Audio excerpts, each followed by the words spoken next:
Your mother took money that she had been saving for you from your paycheck. So that I could get out on my own again and get an apartment. We ended up yelling at each other. I asked her at least 5 or 6 times to just please be quiet. She kicked me out at that point then too, so. Well, that's nasty. It seems to me that rather than picking a fight with her, you should be proud of her. This is Judy Justice. Shanice Eckstein is suing her mother, Jessica Lawrenson, for stolen money and assaults. Court come to order. All rise. Have a seat, please. Case 3112, Eckstein versus Lawrenson. Thank you. Welcome. Miss Eckstein, the defendant is your mom, Yes. and there are several parts of your complaint, but the primary part of your complaint is that your mother took money that she had been saving for you. Yes, ma'am. And refused to give it to you when you left her home. Yes. And mother says that you owed her that money she doesn't deny that she saved money for you, it was your money, but that she says that you didn't contribute as you should have to the household when you were living there, and she has a counterclaim, and that counterclaim is that while you were living there, your cats caused some damage to her sofa. Yes, correct. By the way, if you take a look at each other, it's so funny for a stranger to you, look at you, and you can look at your mom and see what you're going to look like in a while. I'm looking at your face. You don't see it. No, ma'am, and I don't want to. Well, I'm just telling you from a stranger's perspective, sometimes my children don't see the same thing that I do, and I don't see it all the time. But I looked at the two of you, and it's... We've gotten it a lot. It happens. It sure does. Does it? It does. It has. It does? And your mom probably likes it when somebody says, oh, is that your sister? She probably does. She probably does. Okay, so right now, you and your mom are on the outs. That may be forever. It may not be forever. Certainly, from what I read of your complaint, when you hit a bad spot in your life, you went back to your mom. That's false. This was the only time that I'd actually done that. When you hit a bad spot, I just said one spot. Yes, ma'am. When you hit a bad spot in your life, you went home to your mom. Yes. And she let you come home. Yes. First, tell me a little about yourself, Miss Eckstein. How old are you? I'm 26. I am a branch manager at a financial place. I do taxes and loans, so pretty standard. Did you graduate high school? I did. I graduated high school. I did 2 years at the Milwaukee Institute of Art and Design. Didn't finish there, but still love art, you know. And how old were you when you left home? I was 18. And where did you go? I went to the dorms where I was living there for school for a bit. Okay. Your mom, I assume, since she has younger kids, that they're your half-siblings. Yes. Okay. How old are your other children? They are 4, 5, and then I have a 17, an 18, and then 26. Okay. When you went off to college, you got student loans Yes. to do that? Yes. And you were there for a couple of years and left. Tell me Yes. why you left school. I was not doing well mentally. I actually started there living in the dorms and then coming back home. At the time, it was about a half-an-hour drive. I worked in my hometown, and then I went to school in Milwaukee. So it was about a half-hour drive. I'd come back on the weekends and work. In that process, I would stay at her house on the weekends, but I wasn't able to continue to do that, actually, because she kicked me out at that point then, too. So this is reoccurring. So that would make you about 20. At that time, I think I was 19 and a half-ish going on, around, close. Close to 20. And you had a falling out with your mom then? Yes. Okay, not important as Right. Not important as to why. And then you were on your own. Tell me when you went back to your mom's house and under what circumstances? So in April of 2023, I lost my job due to them closing offices. So I just wasn't able to. Were you continuously working from the time you were 20? Yes. And you left school? Yes, not the same job, but yes. But yes, and you were living by yourself? Yes. And paying your own rent? Yes. You have a car? Yes. Buy it yourself? No, but I guess technically it wasn't a loan, but it was from like a family that I was paying them. So yes. Okay. Title's in my name, yes. Yeah, so you bought it. So when you were 20, you were on your own, self-supporting. Yes. But not bad. I'm just telling you. Yeah. Not bad. Today's day and age, that is a big not bad to be 20 and on your own. Yeah. So you lost your job. Yes. So essentially I was working at this job since 2020, I believe it was, so about 3 years at this point. And they decided they were going to close all of the surrounding offices where I was and then the ones around it. So I didn't really have many options. So they gave me severance. I left. I was working on severance, or, I was waitressing on the side getting severance. And then I also received unemployment during that time as well to just continue with my rent that I had with the lease. Okay. And then? So I'm sorry. And then I went, I was, getting unemployment. It started to short out a little bit around August. It was getting a little bit difficult to pay my rent. So I decided that it would be easiest to not do that anymore. I moved in with my mother, asked if she could help me at that time of need. Yes. And she said yes. And she said yes. Yes, absolutely. Okay. So tell me, so you moved back home So with your mom, and I assume between 2 and 4 siblings. yeah, well, there was 2 originally. One is in college right now, and then the other one ended up moving back as well. The 17-year-old. Yes. So is back home Yes. with the 4 and 5-year-old. As far as I know, yes. Is that right? Correct. And you live there with your husband? Correct. And 4, 5, and 17-year-old. Yes. So you moved back in April?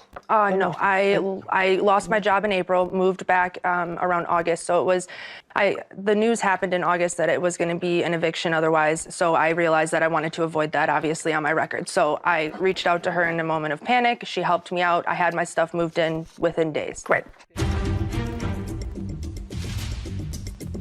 Shanice Eckstein claims her mother, Jessica Lornson, assaulted her and stole money she received from Shanice. Jessica is countersuing for the cost of a couch. Okay. According to you, the deal was that you would work, which you did. Yes.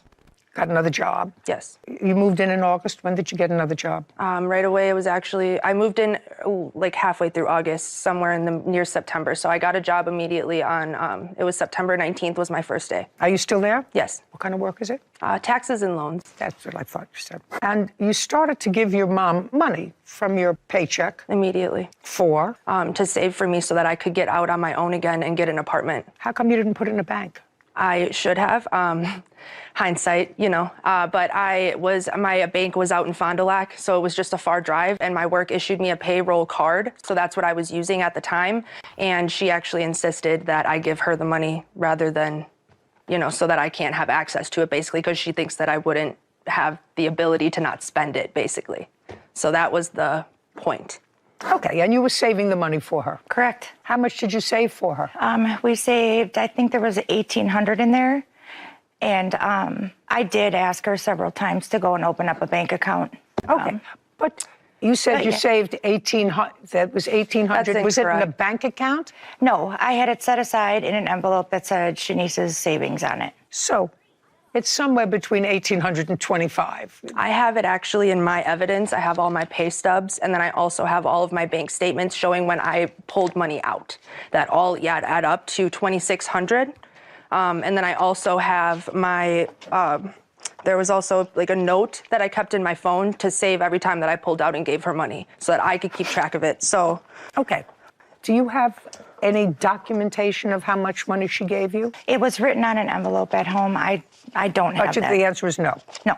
Okay. So I'd like to see yes, ma'am. Give me 1 second. from your phone. That would be most helpful. I don't have it on my phone. It's right here. So this is the beginning of it. This is the savings. And then throughout, you'll get the bank statements first. And then right after, immediately, is all of my pay stubs.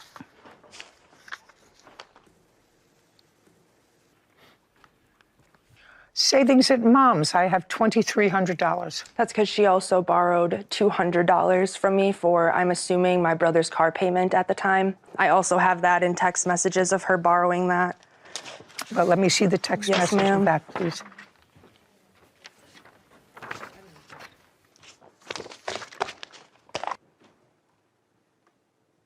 Yes, you remember borrowing $200 from her? So I had asked her, yes. Yes, you remember that? Yes. Okay. That's $2,500. Okay. Then there came a time when you had a problem. Yes. Tell me when that was. I left her house on the night of, it was November 24th.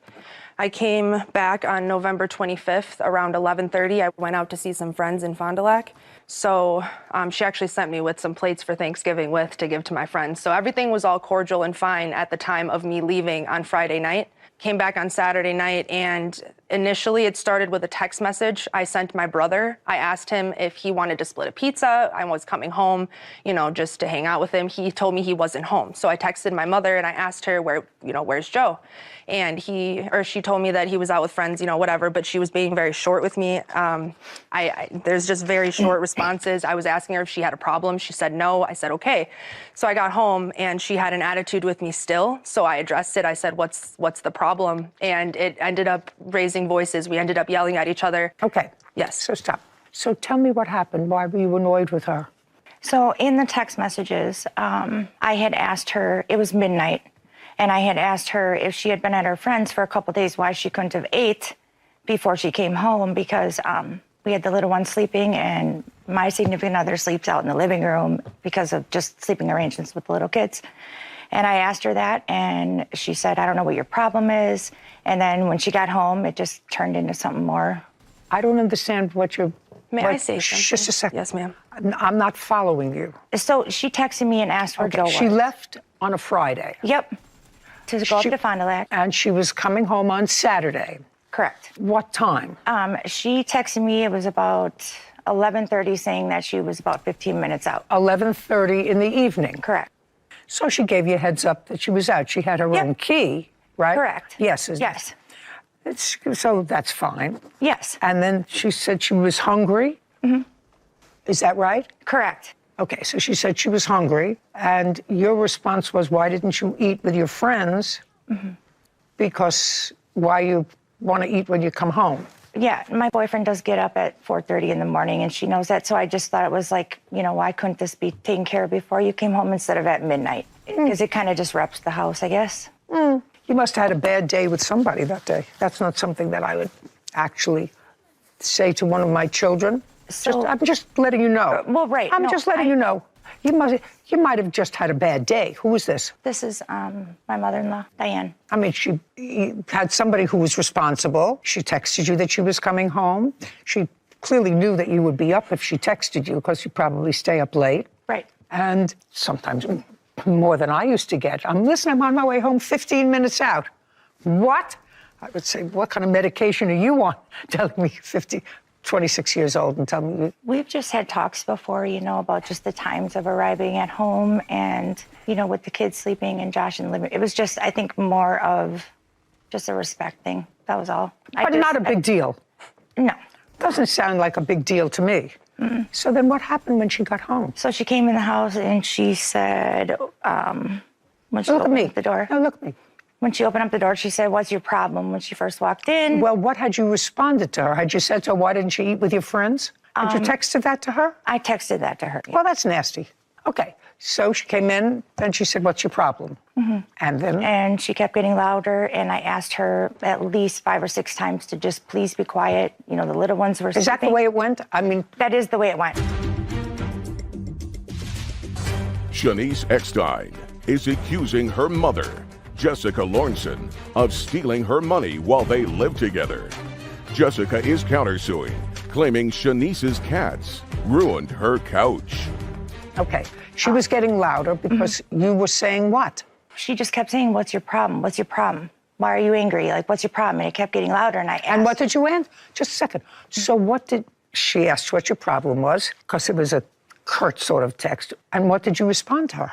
I just asked her to lower her tone at first, and it just kept escalating and escalating. No, but did you answer her? I did not. Why? Because I answered her in the text message, that's all. That's incorrect. What did you... I just said, why can't you eat before you come home? I know it's just a silly. second.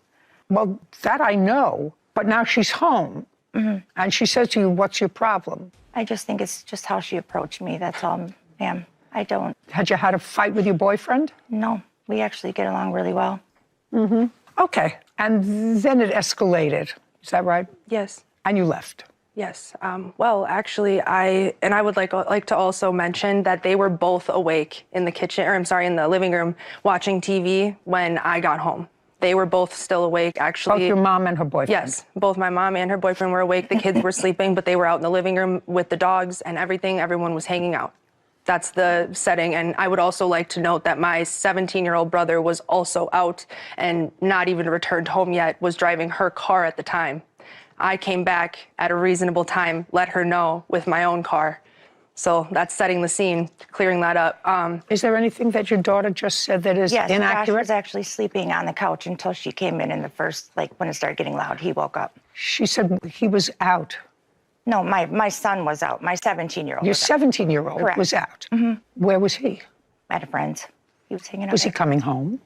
Yes, So your daughter came home before he did. correct. How do you get along with your mother's boyfriend? He's a really nice guy, actually. I'm very happy that he is around her. I was hoping that it would make her a little bit of a better person, but I do like him. He's a good guy. Now, going over the numbers, Miss Lawrenson, you saved $2,500 of your daughter's pay, and that was your understanding that you were saving it for her. You indicated it was in an envelope. It was in an envelope with her name on it. She left. I don't care what the circumstances were of her leaving. That's her money. Right. I did ask her, the original agreement when she moved in was to contribute to groceries. No.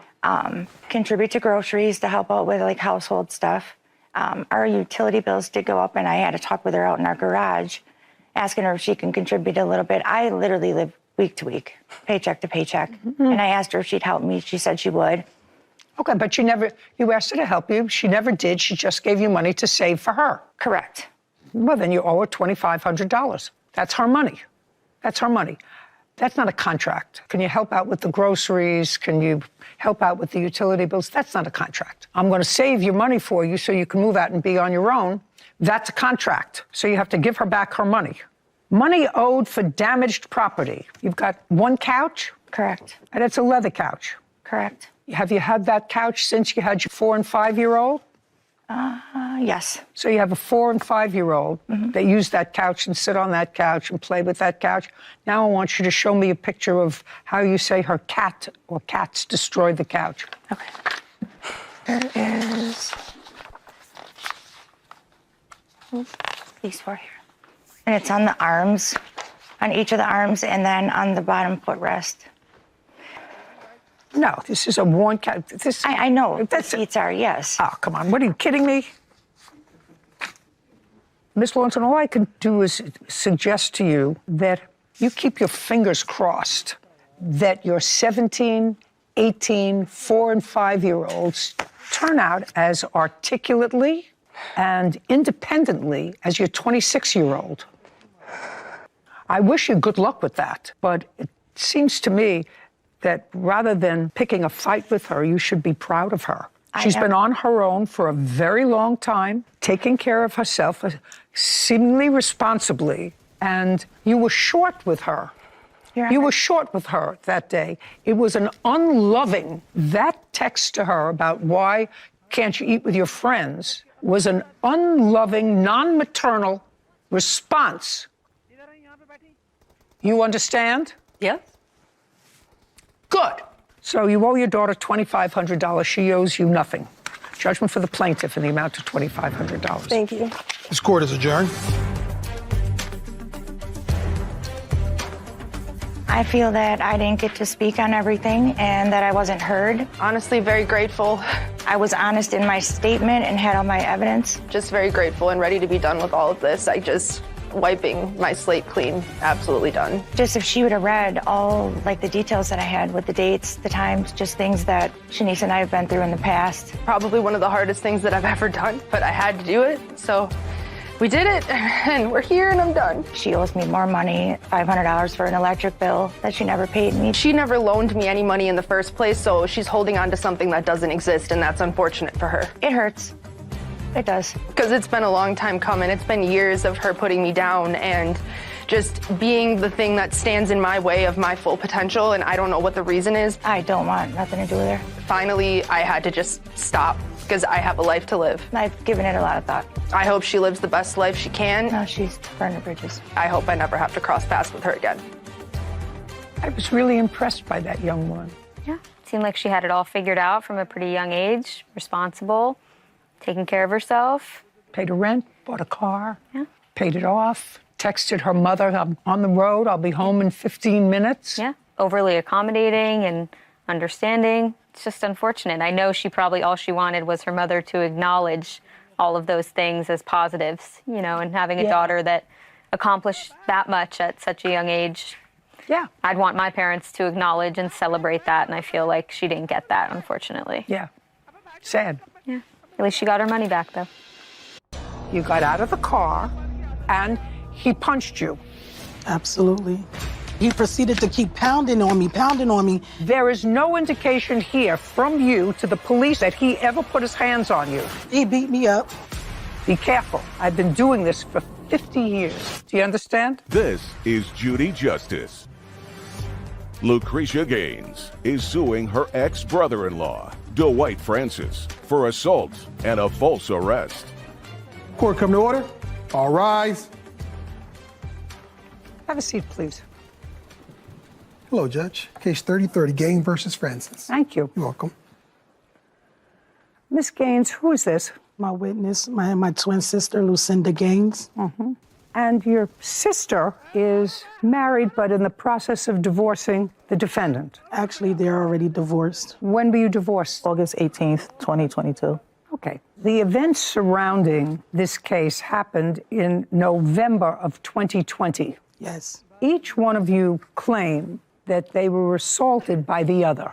In November of 2020, your sister and the defendant were having trouble in their marriage.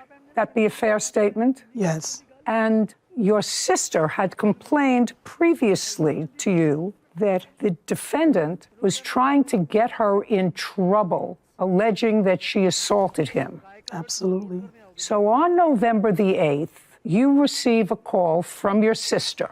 No, we was already on the phone, Your Honor. So you were on the phone with your sister. Yes. And I want you to relay the conversation that you had with your sister on that date. Well, we were just sitting there chatting like we always do. We were just laughing, talking about her schoolwork. I was talking about my schoolwork. We both had tests coming up, so we were just relating to each other in that manner that we always do every day. Okay, let's go. Move it along. Anyway, all of a sudden, I heard, after an hour of talking to her on the phone, I overheard him say, "Let's fight. Let's do this without the cops." And I was like, You heard him say, let's fight. "Let's do this without the cops. We could fight right now. We could Just a fight second. right." I want to be very clear because Whitney is taking, let's do this without The police. the police. That you remember. That I remember. Don't speak. Let's do this without the police. And what's the next thing you heard him say? They just started arguing, so Just a second. Would you go back, Whitney, please, and tell me what the plaintiff said? She said that he said two things. Yes, let's fight. Let's do this without the cops. Let's fight. saying that to my sister. Shh. Let's fight. Let's do this without the cops. Which one was it? You said, let's do this without the police. That's one. Or let's fight. Let's do this without the cops. Which one did I you hear? overheard him say both things to my sister, and I just hung up after What that. both things? He said, I didn't have no idea he was there. I said, "Cinda, who's that?" She said, "Dwight." I said, why, what's going on? And then I just hung. She was What's like, "Oh, going he's on?" Yeah, and I just hung up. I said, "Okay, I'm just gonna hang up." Why? Because they was husband and wife. Maybe it was just something they was just going through. I didn't know. Now, just a second. Let me explain something to you. I'm beginning to suspect what you're telling me is a whole lot of who shot John. You're on the phone with your sister. You're talking about tests like you're talking about every day, blah, blah, blah, blah, blah, blah, blah, blah, blah. Then you hear something that would cause me concern.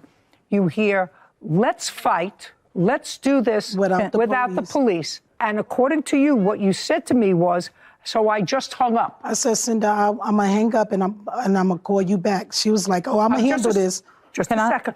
Don't speak. Yes. Let's go through it again because now we're getting a different story. Let's do this. Let's do this without the cops. And then what did you say to her and what did she say to you? I asked her, "Who was that in the You background?" said, who was that in the background? And she said, "Dwight." I said, What? "Oh, I thought he didn't be there anymore." Okay. And so she was like, "Oh, I'm gonna handle it. I'm gonna just call you back." So I said, "Okay." Okay. She said, oh, I'm going to handle it. I'll call you back. So you didn't just hang up. Just a second. You didn't just hang up. No, I didn't. You had a I continued didn't really want to conversation. hang up, but I hung up because she You told me. You didn't just hang up. You had a conversation with your sister, and your sister said, I'm going to handle it. That's what you said she said to you. Absolutely. After 20 minutes, I called. So I felt like they got into a fight. Why I felt that way, because I don't care why he had her just arrested. Just a second. I don't care why you felt that way. Yeah. I don't care what you felt that way. Because he got her arrested on October 27th, 2020 for assault. I had no idea. I was calling her. So we had her arrested in October for domestic violence. Yes, 2020. And then so a month before, he had her arrested for domestic violence. What happened to that case? Do you know, Miss Gaines? Do you know? The answer is yes or no. No. But you know he had her arrested. Okay, so now we're in November. Your sister has clearly allowed him back into the house, right? She didn't say, it's Dwight, he doesn't belong here, I'm going to call the police, because according to you, she's having a pleasant conversation with you. And he's talking, who is that Dwight? Oh, he's here. So you went to your sister's house. Mm-hmm. You didn't call the police because you were worried. You went over to your sister's house. Now I want you to tell me exactly what happened. Be careful, because you know, I've been doing this for 50 years. Do you understand? Yes. What you're about to tell me, I've heard 100 times, all different kinds of versions, but certain things make sense and certain things don't. Do you understand? So now I'm going to... I thought the police would be there by the time I got there because my sister told me... I don't care what you thought. She told you what? She told me she was going to go to jail and I just... Oh, just a minute. We're getting a lot more into this conversation now. Hold on. First we started with I hung up. And then you said, my sister says to me, when did when I called back, she said... Just a second. So you called back and you got her on the phone. I said, okay.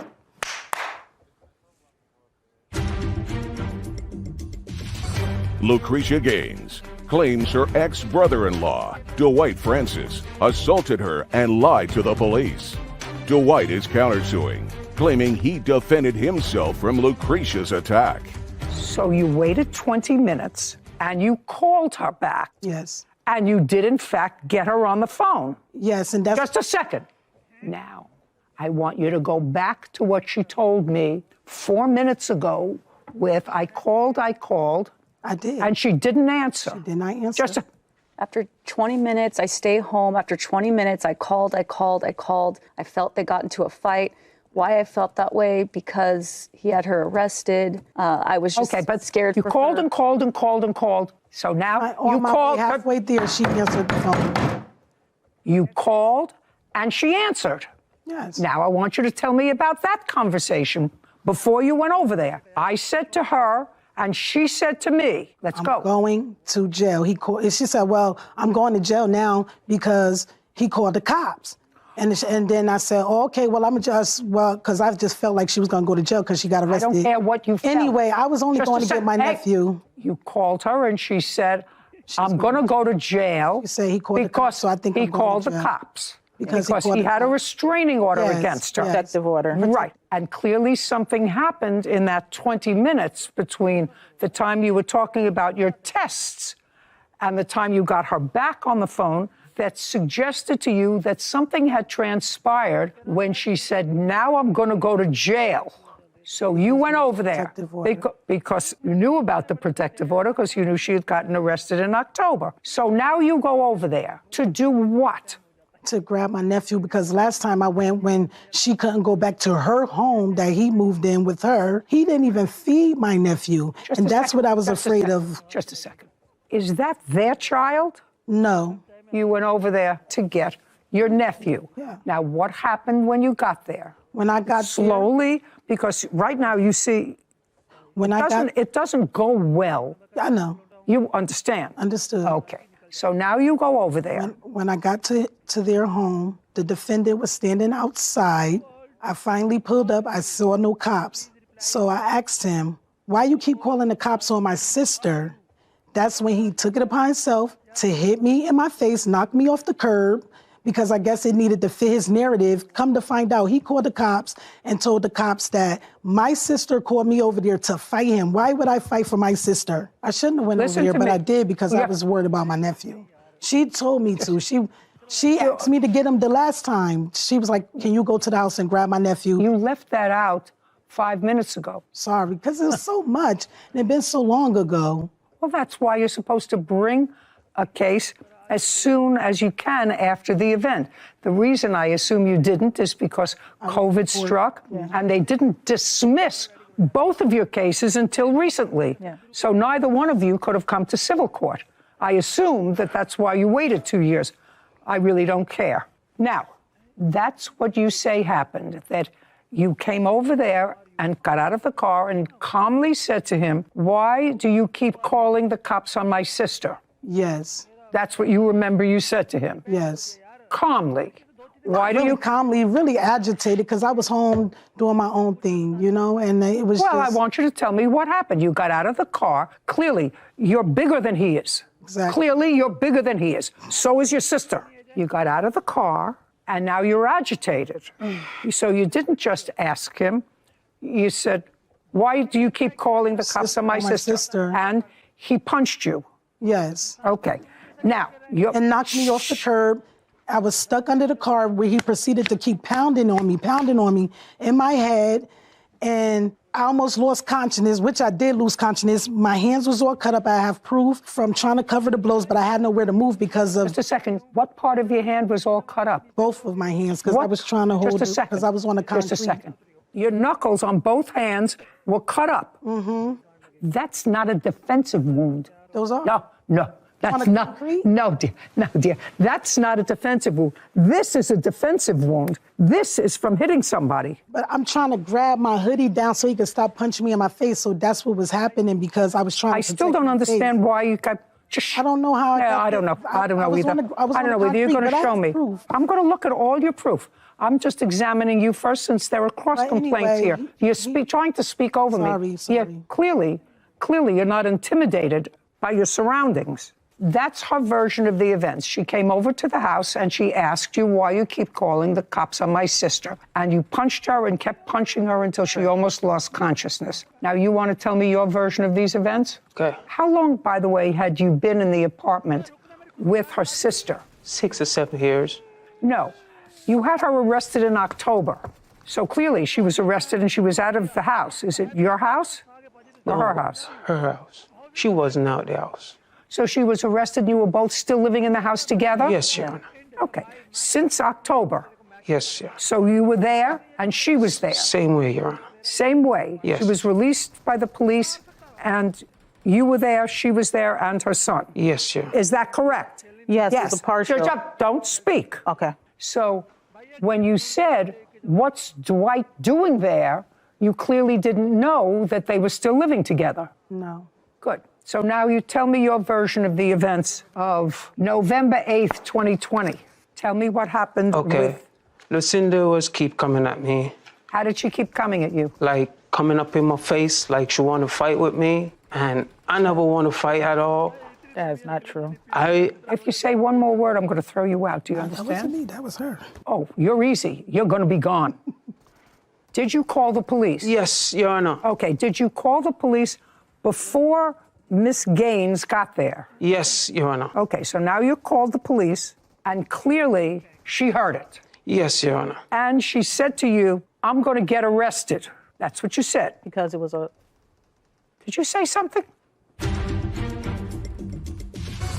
Lucretia Gaines has accused her ex-brother-in-law, Dwight Francis, of assaulting her and lying to the police. Dwight is countersuing Lucretia, claiming she assaulted him. So you called the police and you went outside. I went outside first before I called the police. You went outside and called the police from outside? Yes, Your Honor. Okay, go ahead. When I called the police, I stepped down to the sidewalk and I was there waiting for the police to come. I heard a car speed come around, hear her yelling, I hope you're not calling the cops. I said, of course I'm calling the cops. She pulled over to the side and come up towards me, ready to fight with me. I never want to fight. I turned my head around. She was already there in front of me, sizing me up, and I just make a mistake and look around. And by the time I made that mistake and look around, she knocked me over. And? I saw her about to hit me again. When I hit her, she fall, and I ran off, try to escape. She get back up and running me down. I couldn't run no more because I was going towards the hospital direction where I was going. When she caught up with me, the cops turned up. Okay. May I see the police report, please? I have one.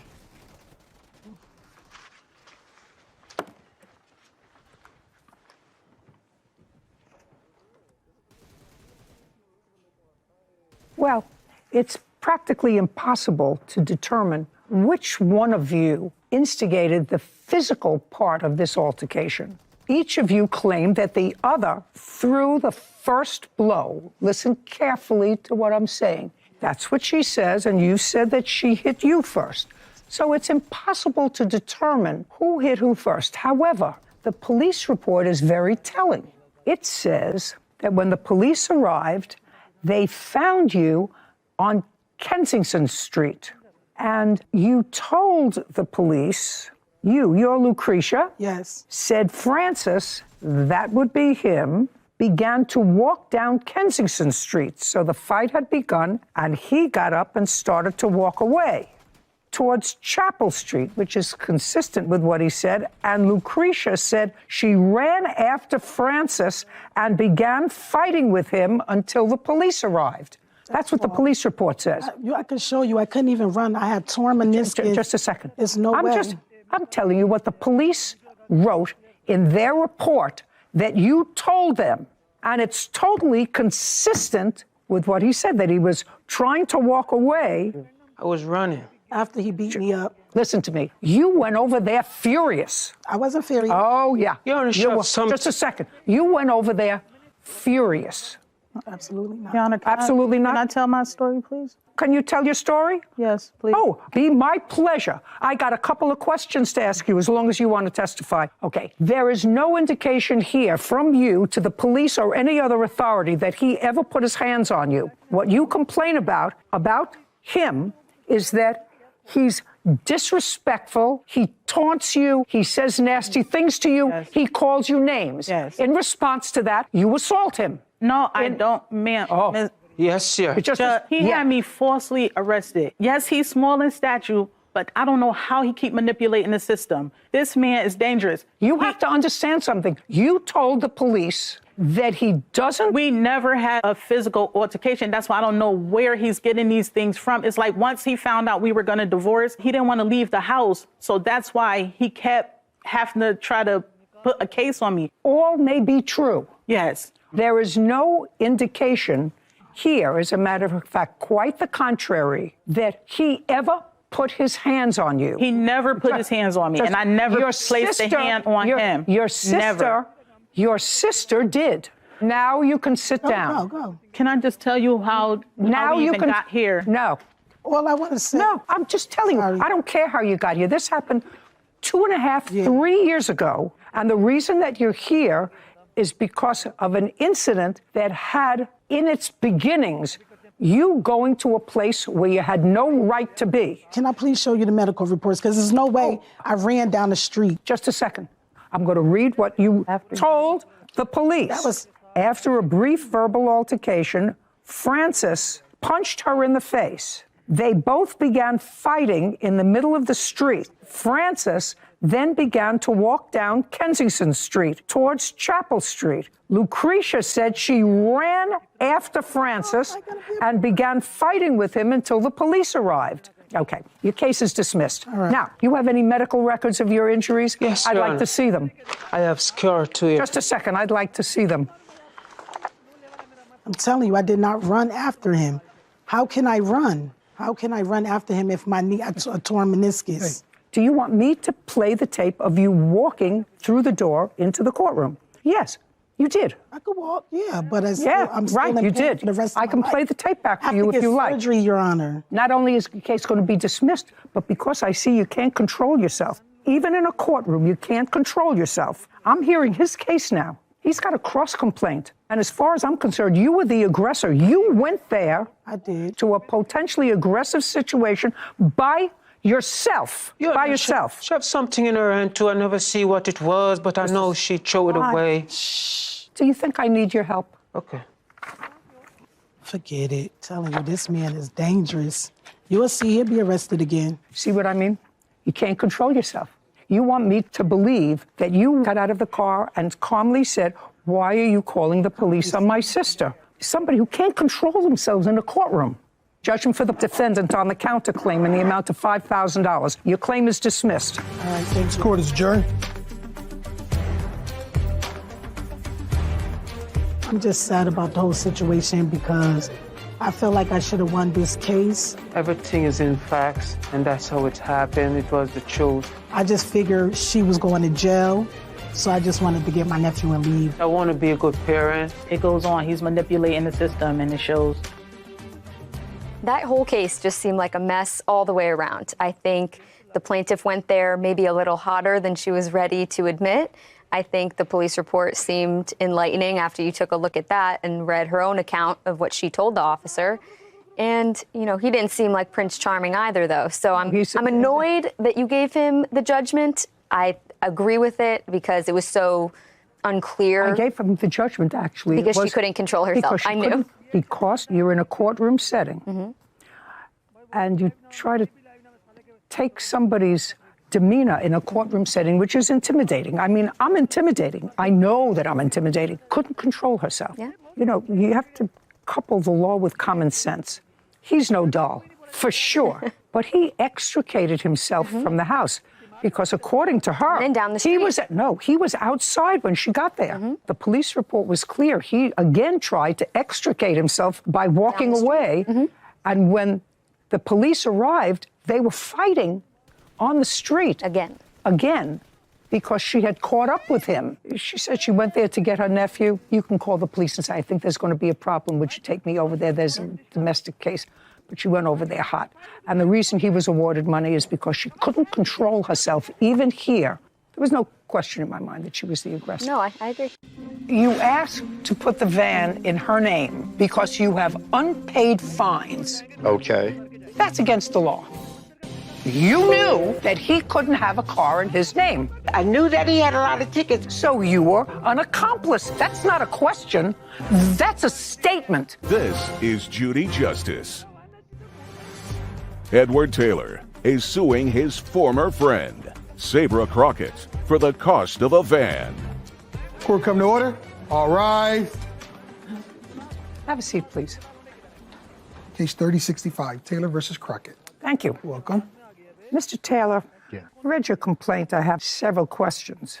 Okay. When was the last time you owned a car in your name? October of last year. What kind of car did you own? 2010 Lexus. What happened to that car? The upper and lower control arms were broke, and I couldn't drive it because I felt that it was too unsafe. How long did you have that car? About 4 months. Was it insured? Yes. By whom? I don't have the name of the insurance company with me, but it was insured. Prior to that, you had that car for 4 months. What was the car you had previous to that? Previous to that, 2000 Cadillac SDS. On either of these cars that you had, either the Cadillac or the Lexus, had you accrued tickets and fines? Yes. How much? I believe my tickets are around a couple thousand. On both of those cars? No, not on those cars, from cars prior. I'm talking, well, you couldn't have registered either one of those cars, sir, if you had $2,000 in fines on other cars. I have a photograph of the picture of the registration. Of what? To the Lexus on my phone. Did you pay the $2,000 in fines on previous cars? No. No. Now we can get started with this case. Okay. This case says that you purchased a van. For whatever reason you purchased the van. The defendant was a friend of yours. You asked to put the van in her name. She asked. No, that's not right. Okay. Go ahead. Get it together, sir. All Would right. you please? I'm going to be respectful to you. You be respectful to me. Amen. Good. You asked to put the car in her name because you had unpaid fines and tickets and couldn't have it in your own. Okay. That's not an okay. That is a yes. Yes. Okay. Okay. Just as long as we're getting it together. Okay. And she did. You bought the van. You paid $2,400 for it. No, ma'am. How much did you The pay total for it? price, I have the bill of sale here, evidence. Says here in your complaint, sir, I paid $2,500 for the van. Yes, I made a payment on the van since then of May I see, $200. may I Yes. see the papers that he's showing me?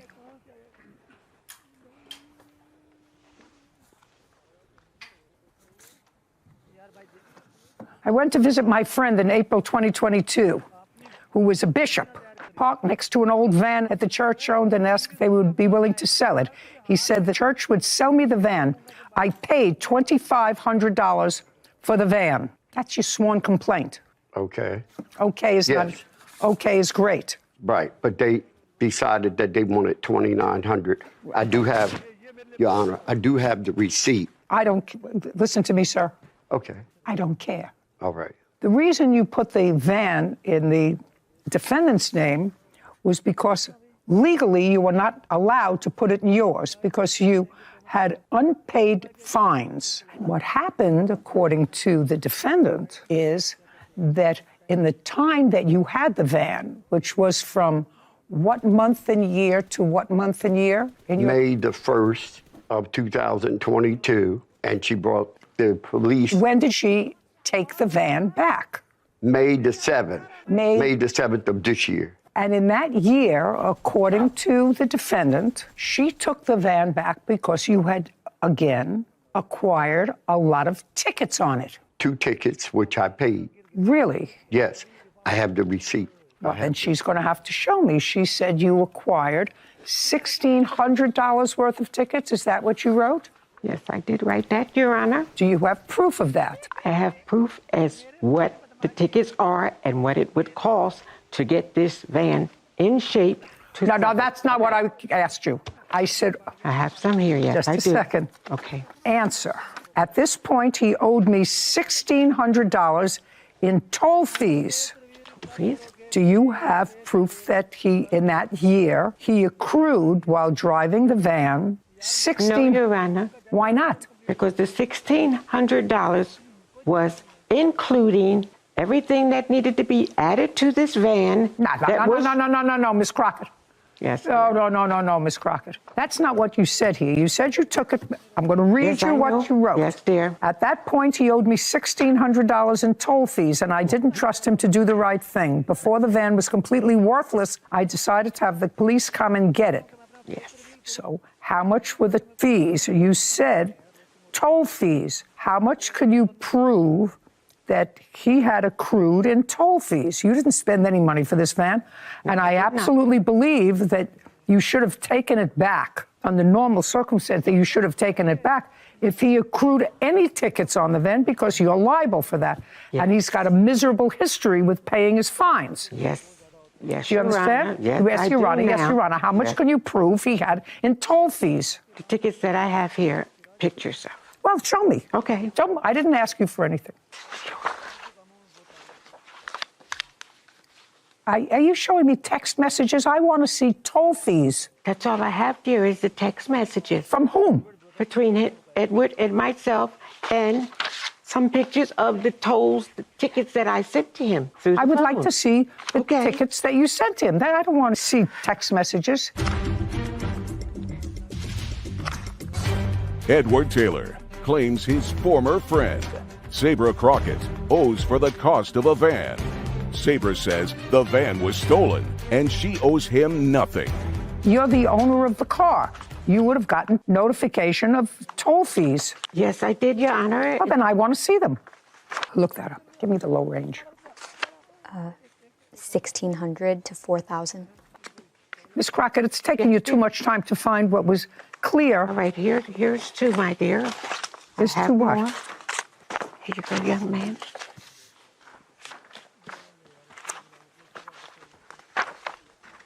Yeah. Well, I have one, and she says to you that she got a collections notice on a ticket from September 13th in the amount of $110.17. So you need to call this lady. And then on May 5th, she says to you, your balance from other tickets would be $601.17. No, ma'am. I have 2 tickets here. One that's $33 from Trenton. I was in Trenton. I have one that says $110 And $10. $10.17. Right. I have letters here that state that she received the money. Just a second. When did you get the fines? I didn't get pulled over. Just it was like from a camera shot. And there was no toll booth in Trenton. How come it went? Just a second. It went to collections, sir. So if she was notified of a ticket, listen to me. Okay. If she was notified of a ticket, believe me, this lady notified you right away. No, she didn't. I can prove it. Go ahead. The letter that she sent me said that the ticket was September the 13th, 2022. 7 months later, I have here from her one ticket that says $110.17 and another ticket that says 33. That's $143.17. I'm not talking about money. I'm talking about why did it go to collections? Because she didn't turn the money in that I stuck in her mailbox. And I have proof here that I stuck the money in her mailbox. Just a second. On what date did you put money in her mailbox? I have it here on March the 15th. It says... March? Yes. Just a second. March the 26th at 5:15, I got a text message from Miss Moore. I just got it this morning, the money you put in my mailbox. I got it, but you are still late. I will send you the picture of the ticket. Now, this is the first time I gotten a ticket from her, period. The one for 33 and the one for 110.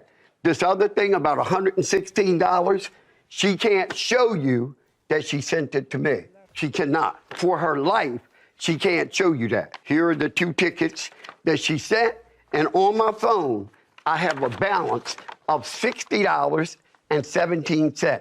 Oh, well, maybe this says 60, although it looked like 601.17. Oh, no, $60. 60? It's $60, Your Honor. $60.17? Yes. Yes, not Okay. 600. That was on Friday, May 5th. Yes. On Monday, May the 1st, I paid her $182 for insurance. Here's the letter that she sent me about the insurance due.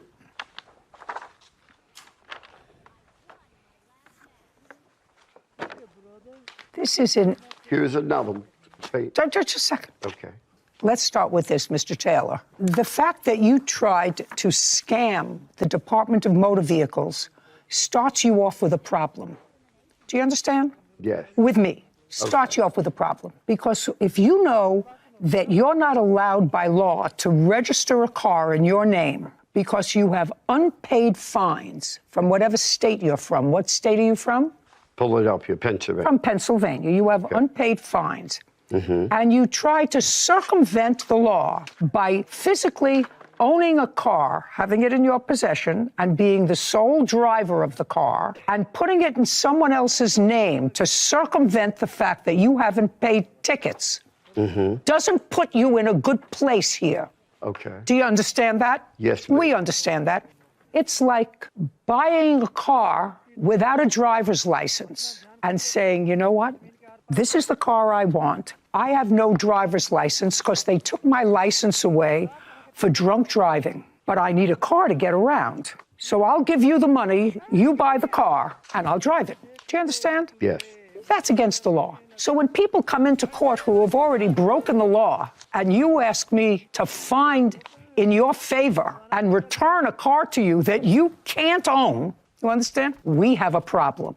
That's where we're starting from. Now, similarly, you were an accomplice because you knew that he couldn't have a car in his name.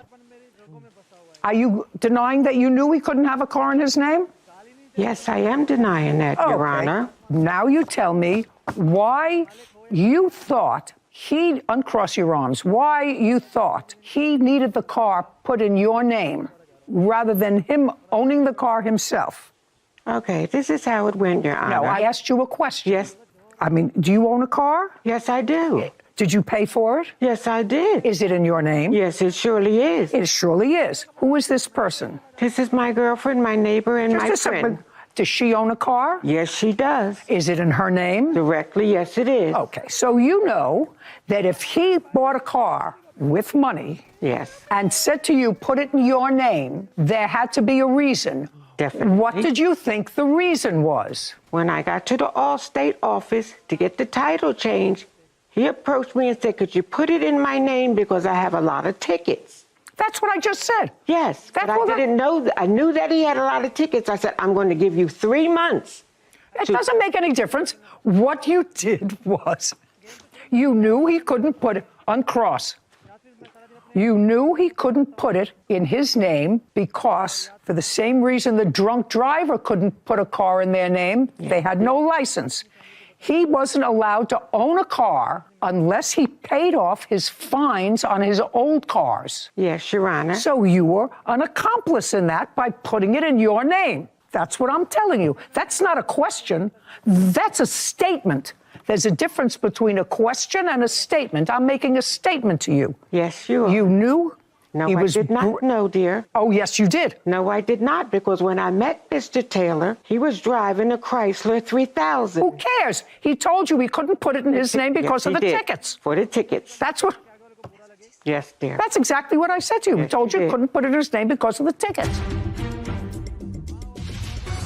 Edward Taylor is accusing his former friend, Sabra Crockett, of refusing to pay for his van after it was stolen. Sabra says she did Edward a favor, and he still owes her for parking tickets. So, Mr. Taylor, I am disinclined to help you, but I want to know what happened to this van, just out of curiosity.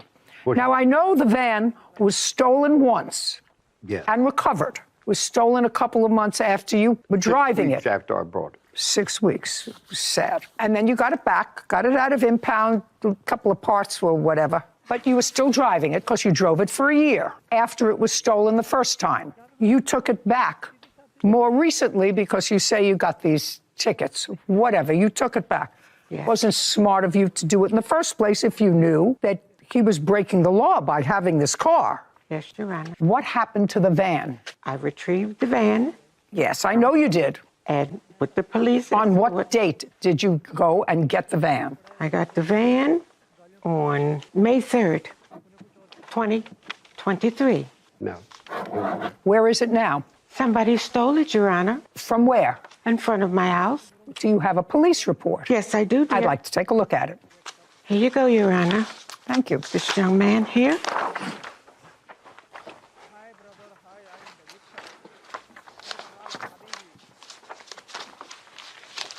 Okay. And Allstate is the insurer. Yes, dear.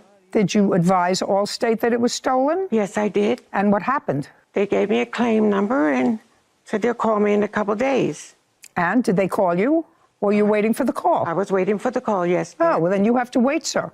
If you get any money, you have to give it to him. Do you understand? Yes, Your Honor. Yeah. I have talked to Allstate, but it was only, liability on it? No other? Well, that would not be my problem. That would be his problem. You put insurance on this. Yes, I pay every month. It depends upon what kind of insurance you have. $80 If you get any money back from Allstate for the van, listen, this just happened. We're talking about something that happened 23 days ago. You're not a priority for Allstate. So I don't know whether they're going to give you any money or not. It depends upon his insurance.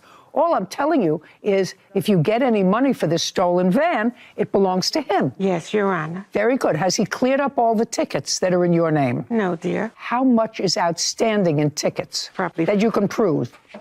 Probably $50. I don't care about $50. I mean, I care about $50. Okay. I care about $50, but not as much as this tape is costing to tape this case. So you understand that if you get the check and if you had insurance to cover your van, sir, pay attention. If you had insurance to cover your van, I'm directing her to turn that money over to you if she gets it. Yes.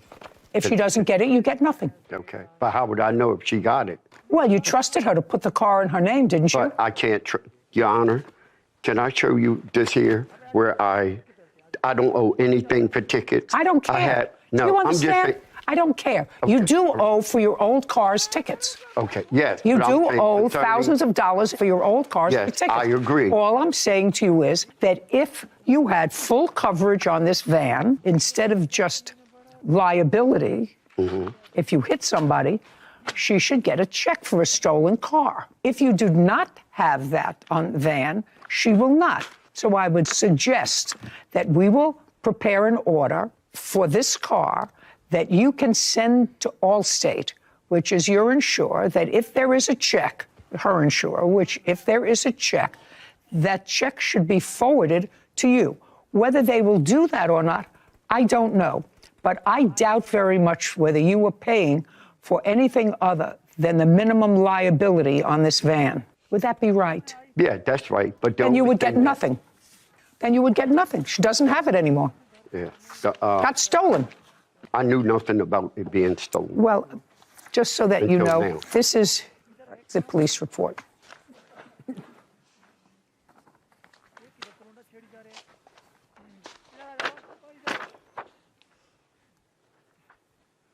Got it? Yes, ma'am. I'll take it back now.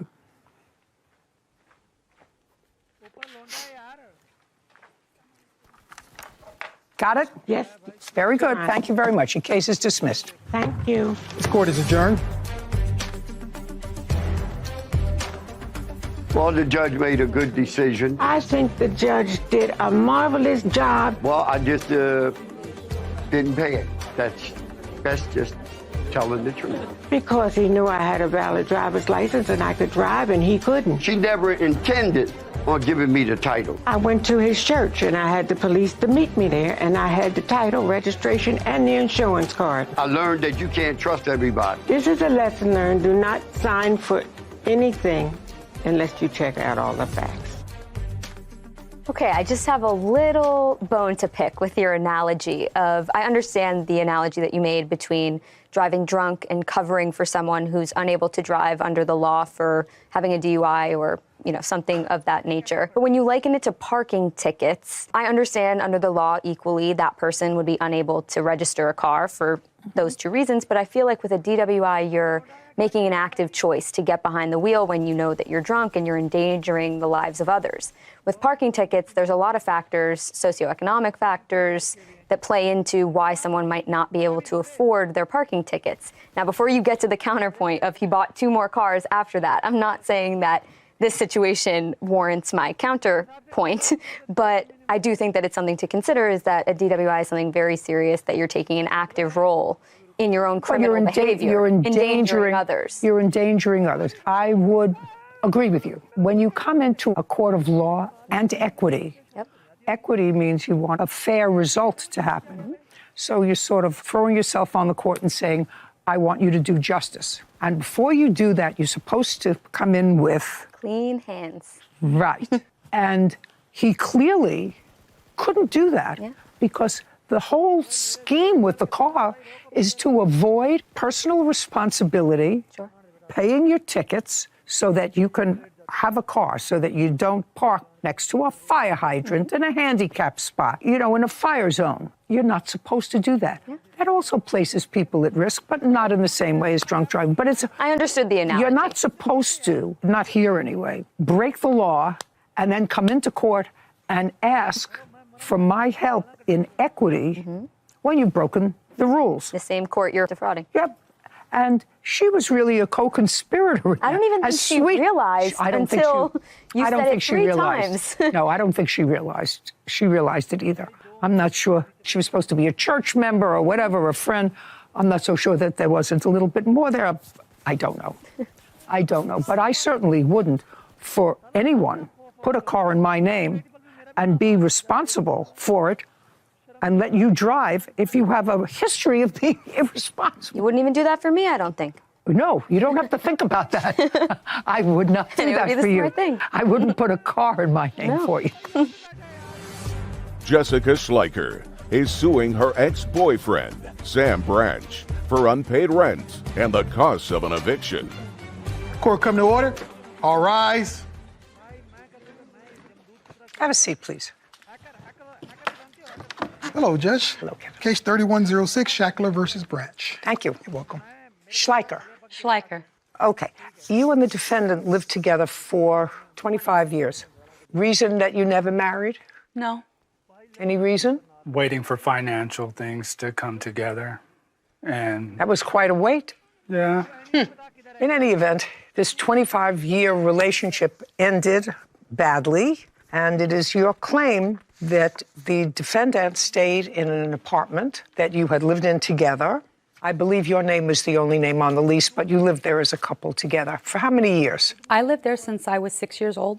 My parents were actually the ones on the lease. And when my father passed away in 2007, we moved back in. We were out in our own apartment, moved in, took over the rent. Because the rent was more reasonable and the apartment probably Definitely. better. Yeah.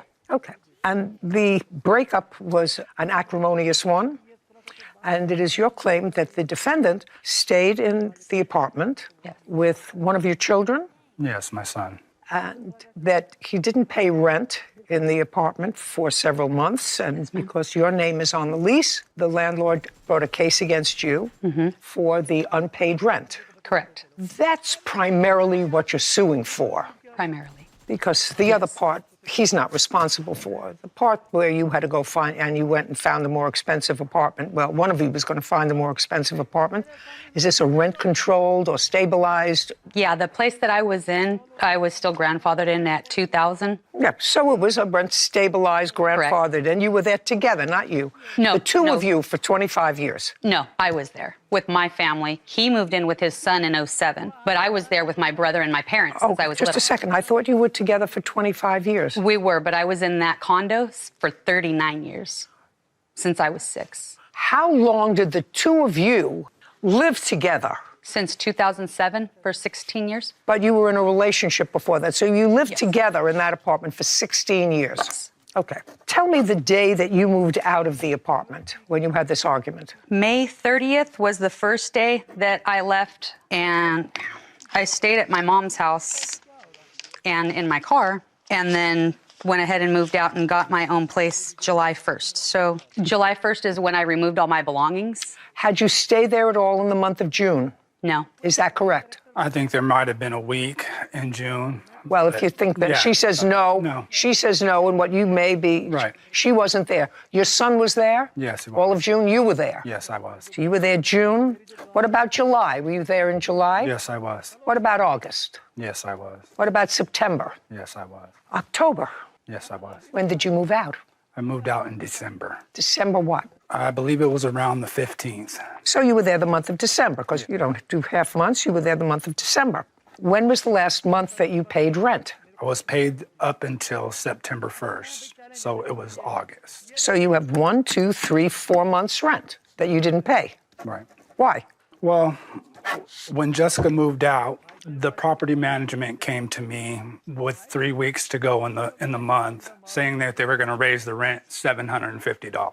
Because you're no longer grandfathered in under her parents or grandparents or whoever lived there. So they were going to raise your rent $750. Yes. And they were going to raise it starting what date? September 1st. So you said, I'm not paying the increase. No, that's not correct. So you just didn't pay anything? No. I well, that's what I said. When was the last time you paid rent? You said September 1st. So I'm just curious. If he was going to raise your rent by $750, was going to make it $2,750, and you said, I'm not going to pay the increase. No, I agreed to pay the increase. We filled out a new application. Okay, great. So when did you start paying the increase? We didn't pay the increase. Okay, so you didn't pay rent, and I'm asking you why. I had a heart attack. You had a heart attack on what date? August 20th. When did you sign the new lease? We didn't sign the new lease. We filled out an application. Yeah. Okay. After your heart attack, on what date did you go back to work? It was... Careful, because it's very easy to verify. 3 weeks after. So you went back to work sometime in September? Yes. And you didn't pay October, November, and December? No. Why? Here's what the reason I did it. We filled out an application for a new lease. We agreed to pay the new rent. After this, he comes to me and says, now we need another $3,000 for a security deposit. In all this time, I have 3 weeks to come up with all this extra money on top of the regular rent. I couldn't afford it. Okay. And then they evicted you, I assume. They didn't evict me. You just left. My name isn't on the eviction. Shh. Are you still in the apartment? No. So you left? Yes. In December, on December 15th. That's what you told me a moment ago. Yes. But you didn't pay any rent. October, November, and December. Any. Yes. Well, there's no excuse for that. You're living in an apartment, you're not paying rent. It's not reasonable for her to pay rent in her apartment, where she's now living, and your apartment. You find that reasonable? No, I didn't think it was reasonable the way they. I wasn't given reasonable time to come up with the money. Neither was she. You had a fight. She had chose to to leave. She chose to leave because it wasn't working anymore. Right. So you have two choices. Either you leave or she leaves. Without getting into all the bad stuff of what happened, which I don't think is absolutely necessary, this is just a question of morality and justice. So you each had your own obligations. She had to move and find a new place to live that was going to be more expensive than where you are. I assume she paid rent. You chose not to pay rent. How is that fair? How is that balanced, sir? She didn't pay no rent. No. She's going to show me proof that she was on the lease during that period of time. The landlord is going after her for the rent money. She's going to show that to me. Jessica Schleicher is suing her ex-boyfriend, Sam Branch, for unpaid rent and the costs of an eviction. Now, I'm going to ask you the question again. Does that sound fair and reasonable to you? No, it didn't sound fair and reasonable that I wasn't given a suitable amount of time to come up with $5,000. That's between you and the landlord. What does that have to do with her? That don't have nothing to do with her. But I'm not on the lease. Can I see the notice that you got from the landlord? Yes, there's the eviction against me with all the documents you need.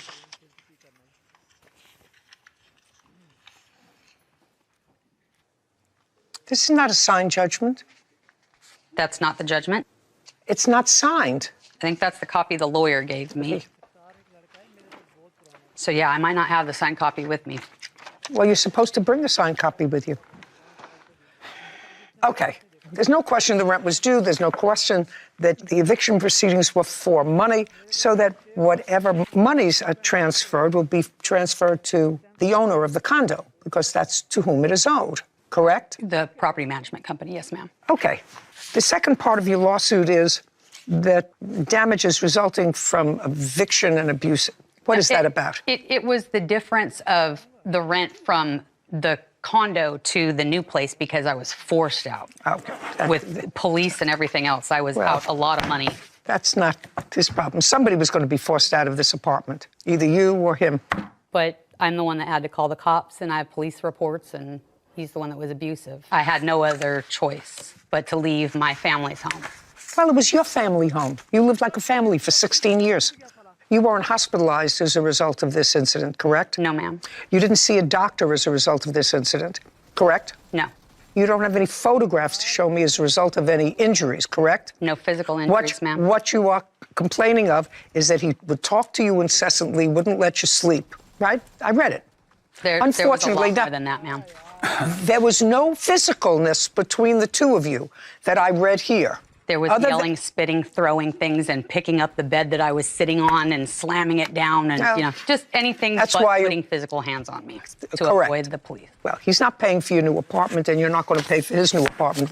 Anyway, the resolution of this case is easy: $6,063, and the check will be made payable to property management. Okay, thank you very much. We're done.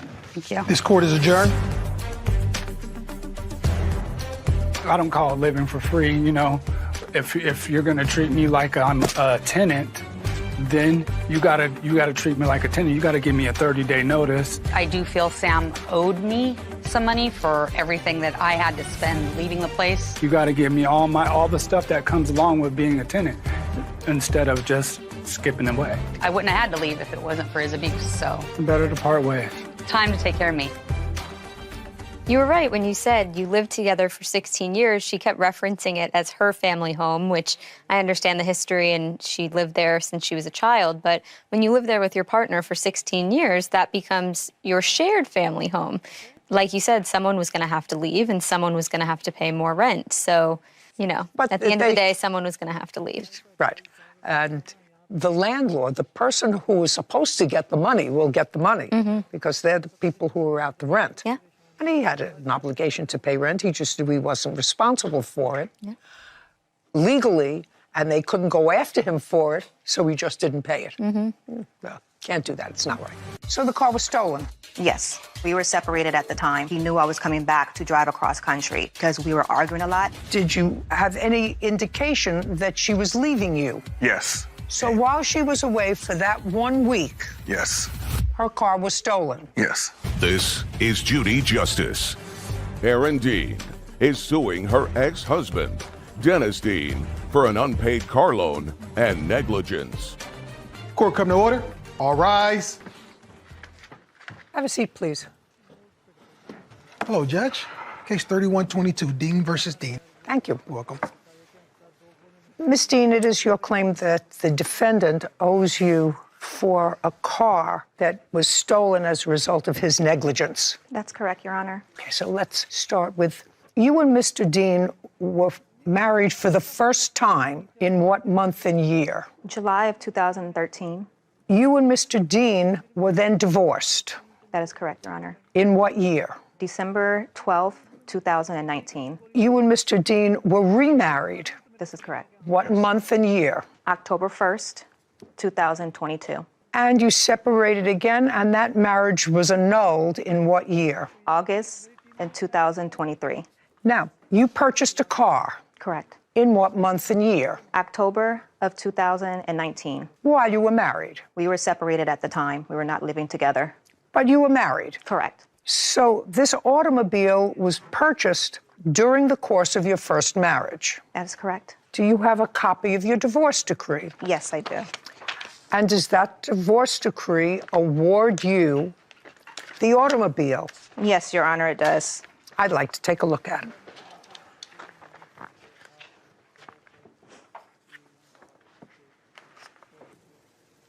So you were awarded in the divorce the Jeep Cherokee. Correct, that is correct. And then you remarried October of 2022.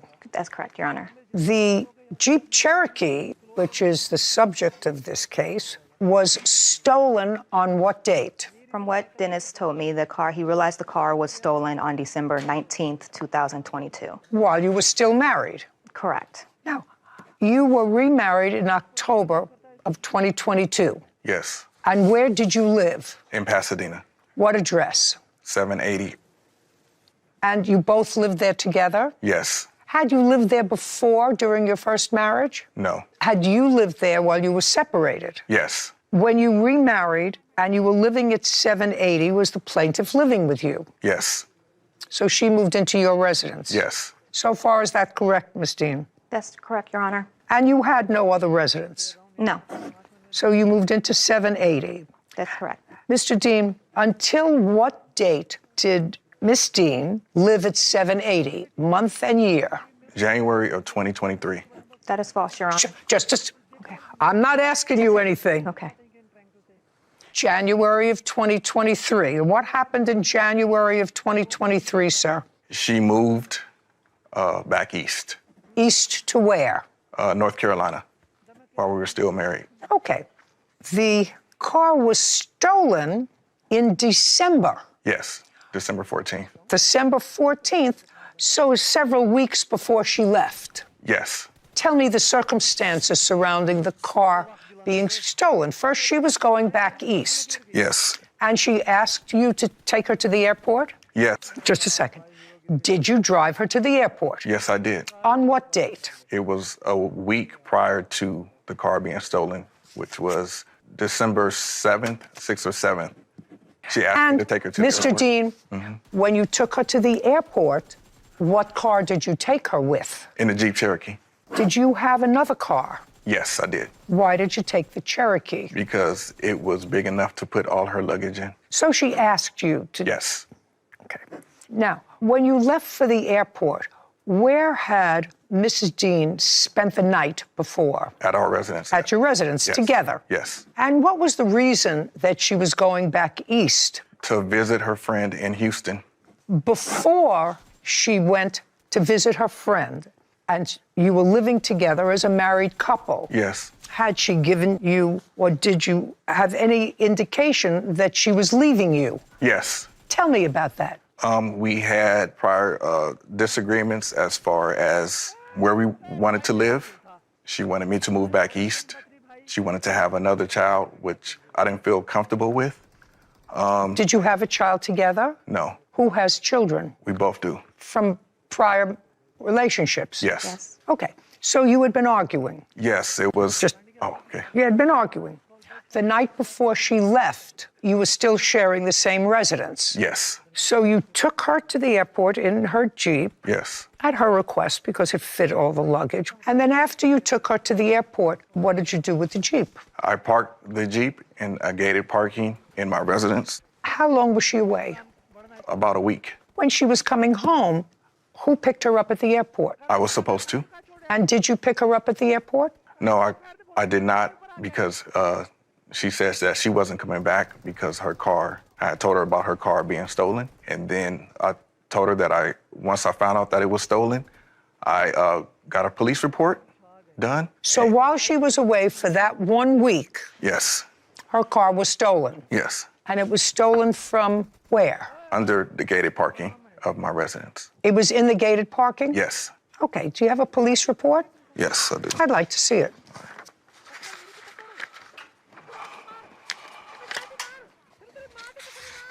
Here it is. Police report.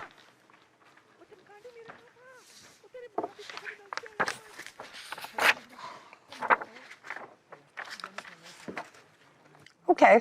So the car was stolen? That's correct, Your Honor. Now I got the dates and I got everything. And the car was stolen and? The car was stolen due to his negligence. No, you say negligence. The car was stolen out of a gated area. First of all, even if it was stolen as a result of his negligence, you don't get your money. Dean claims her ex-husband, Dennis Dean, is responsible for car payments after the vehicle was stolen due to his negligence. Let me ask you this question. I'm going to maybe phrase it differently. My husband is trying to be helpful, and there's a leak in the faucet in our kitchen that has just been redone. Mm-hmm. And I said, well, I have to call somebody to fix this little leak. It's dripping, and I don't want it to get any worse. And my husband said, you don't have to call anybody. I have my toolkit right here. I'm going to fix it. He's a lawyer. He doesn't know about plumbing. But he goes under the sink and he jiggles and jaggles and turns things, and there's a flood. And it not only floods out the kitchen, but it floods the apartment below. And I say, get out. I don't want to know you anymore. You're always doing things like this. You think my husband's responsible if the house is in my name? Get out of here. Can I explain my situation and what happened, Your Honor, please? You can. So now you have about 2 minutes to tell me your theory of the case. When he did take me to the place, I did tell Not him, the place, to the airport. to the airport. I did tell him not to move my vehicle, not to drive my vehicle. He moved my vehicle because he has an unregistered vehicle that is in the previous divorce decree. And he uses that vehicle, he switches out his infinity plates to drive that vehicle to and from work.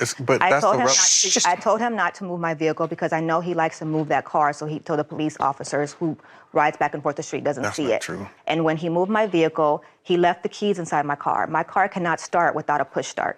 So he took out the garage opener, and the reason why is because they were doing maintenance work at his apartment complex at the time where the gate was left open overnight. That's how my car got stolen, because the lady who did take my car, she had access to easily get inside of it, and the keys were inside my vehicle to where she was able to steal it. Think about my husband, who I'm fighting with all the time, fixing the sink and causing a flood in an apartment or a house that is mine. I can't sue him. But it sounds to me, from what you tell me, that you knew he had been playing around with license plates while you were still together. That's what you just told me. That's what he does. No, that's not true. Listen to me, sir. It may not be true, but that's what you just told me. It's in text messages, so that's true. That's what you just told me. That's correct, Your Honor. Okay. You have no case against him. It's unfortunate that your car was stolen and it was found, I understand. Yes, but it was found totaled. Total, yeah. Well, that's not his fault. Case is dismissed. We're done. This court is adjourned. I told him not to drive it, not to move my car, because I know that's what he did. He did it anyways. My car got stolen. I didn't leave the key in the car. Actually, I had put it in my bag and took it upstairs, but she just went with that because that's all she had on. I just hope that I never have to see him again. I just want peace and just to be left alone and get back to my regular life. Can you imagine how the courts would be flooded with lawsuits if married people could sue each other for negligence? Be more backed up than it is right now. Oh, it would put a complete stop to the justice system. Yeah. Anyway, I don't even think that in this case he was negligent. I mean, there was debate as to whether or not he left the keys in the car. That could be viewed as a little bit negligent. But they were a married couple who cohabited together until a couple of days before the car was stolen. And the place where he lived, evidently, which was under construction, somebody left the gate open. Well, that's the person who she ought to sue for leaving the gate open, which allowed her car to be stolen. Sure. Not her husband. Agreed. Ridiculous. Is suing her former friend, Douglas Soroki, for storage fees and a wrongful eviction. Court come to order. All rise. Have a seat, please. Hello, Judge. Case number 2062, Bahar versus Soroki. Thank you. You're welcome. Ms. Bahar, how old are you? 38. What do you do for a living? I used to be a cosmetologist. What do you do now? I'm not doing anything right now. Who are you living with? I lived in hotels. I'm staying now with a friend for 3 weeks. How do you support yourself? I'm on income that comes every month. I'm on disability right now. Is your disability of a physical nature or psychological nature? It's both. And how much do you collect from disability? Around $900. A month? Yes, ma'am. And how long have you been on disability? About 10 years. 10 years. And when were you a cosmetologist? I started back when I was 16, during high school time. And I started doing hair, and I went to hair school, and then I ended up getting really sick, so I went back and forth to doing hair. And then I just couldn't do it anymore. Well, when did you said you were a cosmetologist? When were you a cosmetologist? During high school year, so it was like around 2000. Oh, well, that's a long time ago. We're talking about ancient history. Yes. So what you're telling me is that since you were in your mid-20s, you have been on disability. Yes. And how old are you, sir? 69. You're a single man. Yes, ma'am. And tell me how you met the plaintiff. About 4 years ago, she called me.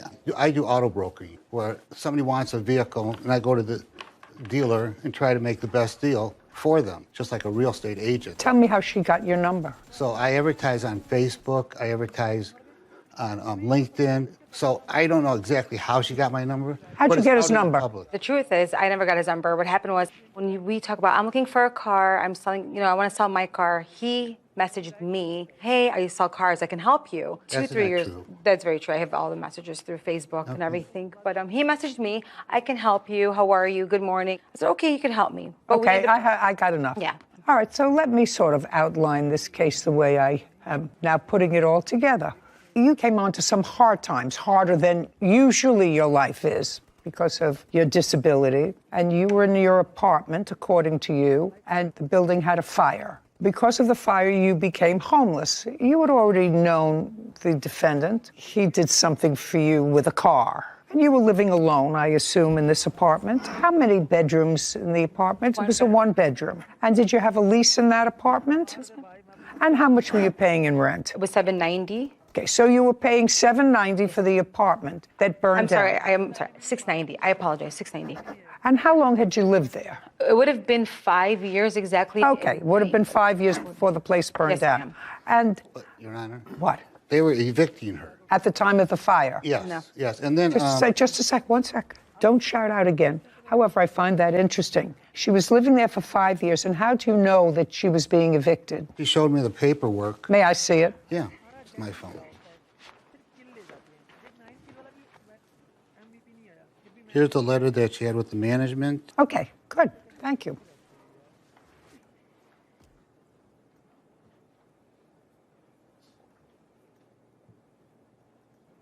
I just see your request for a hearing, and the hearing was for what? It was dismissed. I had... No. The hearing's for what? Was it for an eviction? No. What was it for? I had COVID, and I had Sarah Pay. Are you not understanding me? No. A hearing for what? I'm sorry. I said, was the proceeding an eviction notice? No, it wasn't. It wasn't an eviction notice. They don't have proceedings for COVID. They have an eviction case. You may say, I don't have money because of COVID, and they give you time to pay. Were you served with an eviction It was notice? a warning to go to court. Just a second. Yes, ma'am. For what? For speeding, for robbery, for assault, or for an eviction? For non-payment. For eviction. Listen. For eviction. Okay. What do you mean, okay? Only because when I told the judge said it's not an eviction. I don't care what you told the judge. You were No, he brought told to me. court for an eviction. Kevin, would you return this to her, please? My landlord took $9,000 just from a second. Sarah. Just a second. Ms. Bahara, let me explain something to you. ma'am. I don't know whether you watch me in the past or whether you don't watch me in the past, but I want you to know that I know exactly who you are. I know exactly how you live. I know exactly how you support yourself. I know who you are. I know all of that. So let's not play with each other. You're a smart lady. You've managed to negotiate at age 38 a system for yourself. So when I ask you, did you go to court for an eviction? The answer is yes. You want to explain it to me if I ask you what happened? Well, I paid it and then COVID, they couldn't throw me out because it was COVID. You're not allowed to evict somebody during COVID. You want to explain that to me if I'm interested? That's fine. But if I say to you, were you summoned to court for an eviction? The answer is Yes. Okay. perfect. Okay. Whether that had any impact on the fire in this building, I have no idea. No, I don't. It didn't. I have no idea. And The when she plaintiff said- says she was a heroine in this fire, according to her complaint, and she got a lot of people out of the building, and the things in her apartment were unscathed. Now, prior to that time, had you done anything other than help her secure a car? No. Did you help her secure a car? No, I couldn't get it because her credit was terrible. Just a second. Did she want a car? Yes. Okay, Two what different kind of a times. car did she want? That's the reason that you met. The first time, something inexpensive like a GMC Terrain. The second time, she wanted a 2017 or 2018 Lincoln. I think it's MKX or MKZ. What was she driving when she contacted you? Nothing. Right. Did she ever buy a car? From me, no. But she did get one from a dealer. I don't know how they did it because... Uncross. Yes, ma'am. Do you currently own a car? No, I don't own a car. Well, now I have a car, yes. That's what I asked. Yes. Yes, do you understand? You have to let me introduce you to the truth. Mr. Truth, I'd like you to meet the plaintiff. Do you have a car? Yes, ma'am. No, you're only nervous now because you know I understand you. You now have a car. And where are you living now? With my friends. Where were you living prior to that? Hotel rooms. When did you purchase the car? March 27. What kind of car did you buy? That was the Terrain. What year? 2017. How much was it? With everything, I think it went to $24,000. How much of a down payment did you put down? $2,000. And you financed the rest with whom? They financed it with... We had to go to a third-party lender. I don't care. Do I look like I need your help? No. No. No, because I'm trying to find out how this lady, who has the sole income of $900 a month, lived in an apartment for $700 a month, managed to save up $2,000 to put down on a car. Car has insurance, car has gas, car has expense. You have to buy food, you need to take care of your hair. Looks like you buy nice clothes, look like you have some jewelry that's more than $900 a month, and you've been really on the doles for a decade. So I'm just trying to square all this with what I'm seeing. Do you understand where I'm going? Yes. Great. Okay. Now, so this is what you're complaining about. The defendant, after you called him, said, well, I have a spare room in my condo. You can come with me. And you say, well, I have all my stuff that I've accumulated in my apartment, and I have only one storage unit to put it in, and I'll have to pick through and discard stuff, blah, blah, blah, blah, blah, blah, blah, because I can't afford a second storage unit. And according to you, the defendant said, I'll pay for the second storage unit. And at some point after you moved in with him and threw you out, he reversed the charges. And so you were charged for your storage unit for your stuff. That's part of your lawsuit, $600. Now, the main part of your complaint, for which you want almost $6,000, is for punitive damages because you claim that Mr. Soroki, while you were living with him, rent-free, food-free, everything free, made unwanted advances towards you. And I'm certain that what you did was put in this complaint the most egregious things that he did to you, because you would want me to know the most egregious things that he did to you, right? Okay. claims her former friend, Douglas Soroki, owes for storage fees and a wrongful eviction. Douglas is countersuing for property damage and false accusations. So let me read to you what you say he did to you, the unwelcomed advances. He would walk around the house in his underwear. Yes, ma'am. Just, I didn't ask you anything. These are the most egregious things. And he patted my behind when he walked past me. Not true. Now, just a second. Those were the first two things that you tell me that he did to you. Now, how many times do you say he touched you? Between on the 7 behind? and 8 times. 7 to 8 times. Okay. When did you live with him? I moved in March 5th of the fire. And how long did you stay? Till the 31st.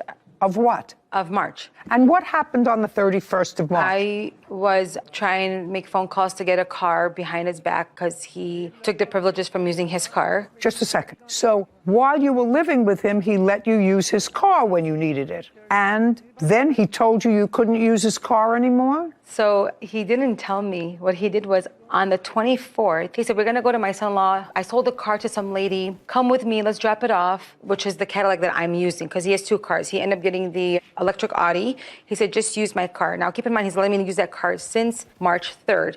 March 4th, my house burns down at 1 a.m. So he goes and gives a car to some lady. We drop it off all the way. Date? March 24th, if I'm not mistaken. Okay, so that's March 24th. So I have no more car at this point. So the Cadillac is gone now. You didn't have a car when you were living someplace else. So moving in with him, you had a car. Yes. Which was very nice because you hadn't had a car previous to that. So now we dropped the car off and now you didn't have a car. Yes. That's March 24th. Right. Then what happened? I was trying to still figure out, and we had talked You about... tried? You didn't finish to say you were trying to figure out what? Figure out how to get a car, like to see what I can do. Okay, so you were trying to get a car. As for the money, the way it was saved, I had a GoFundMe. Just a second. Yes, ma'am. Don't tell me you had a GoFundMe page. I did.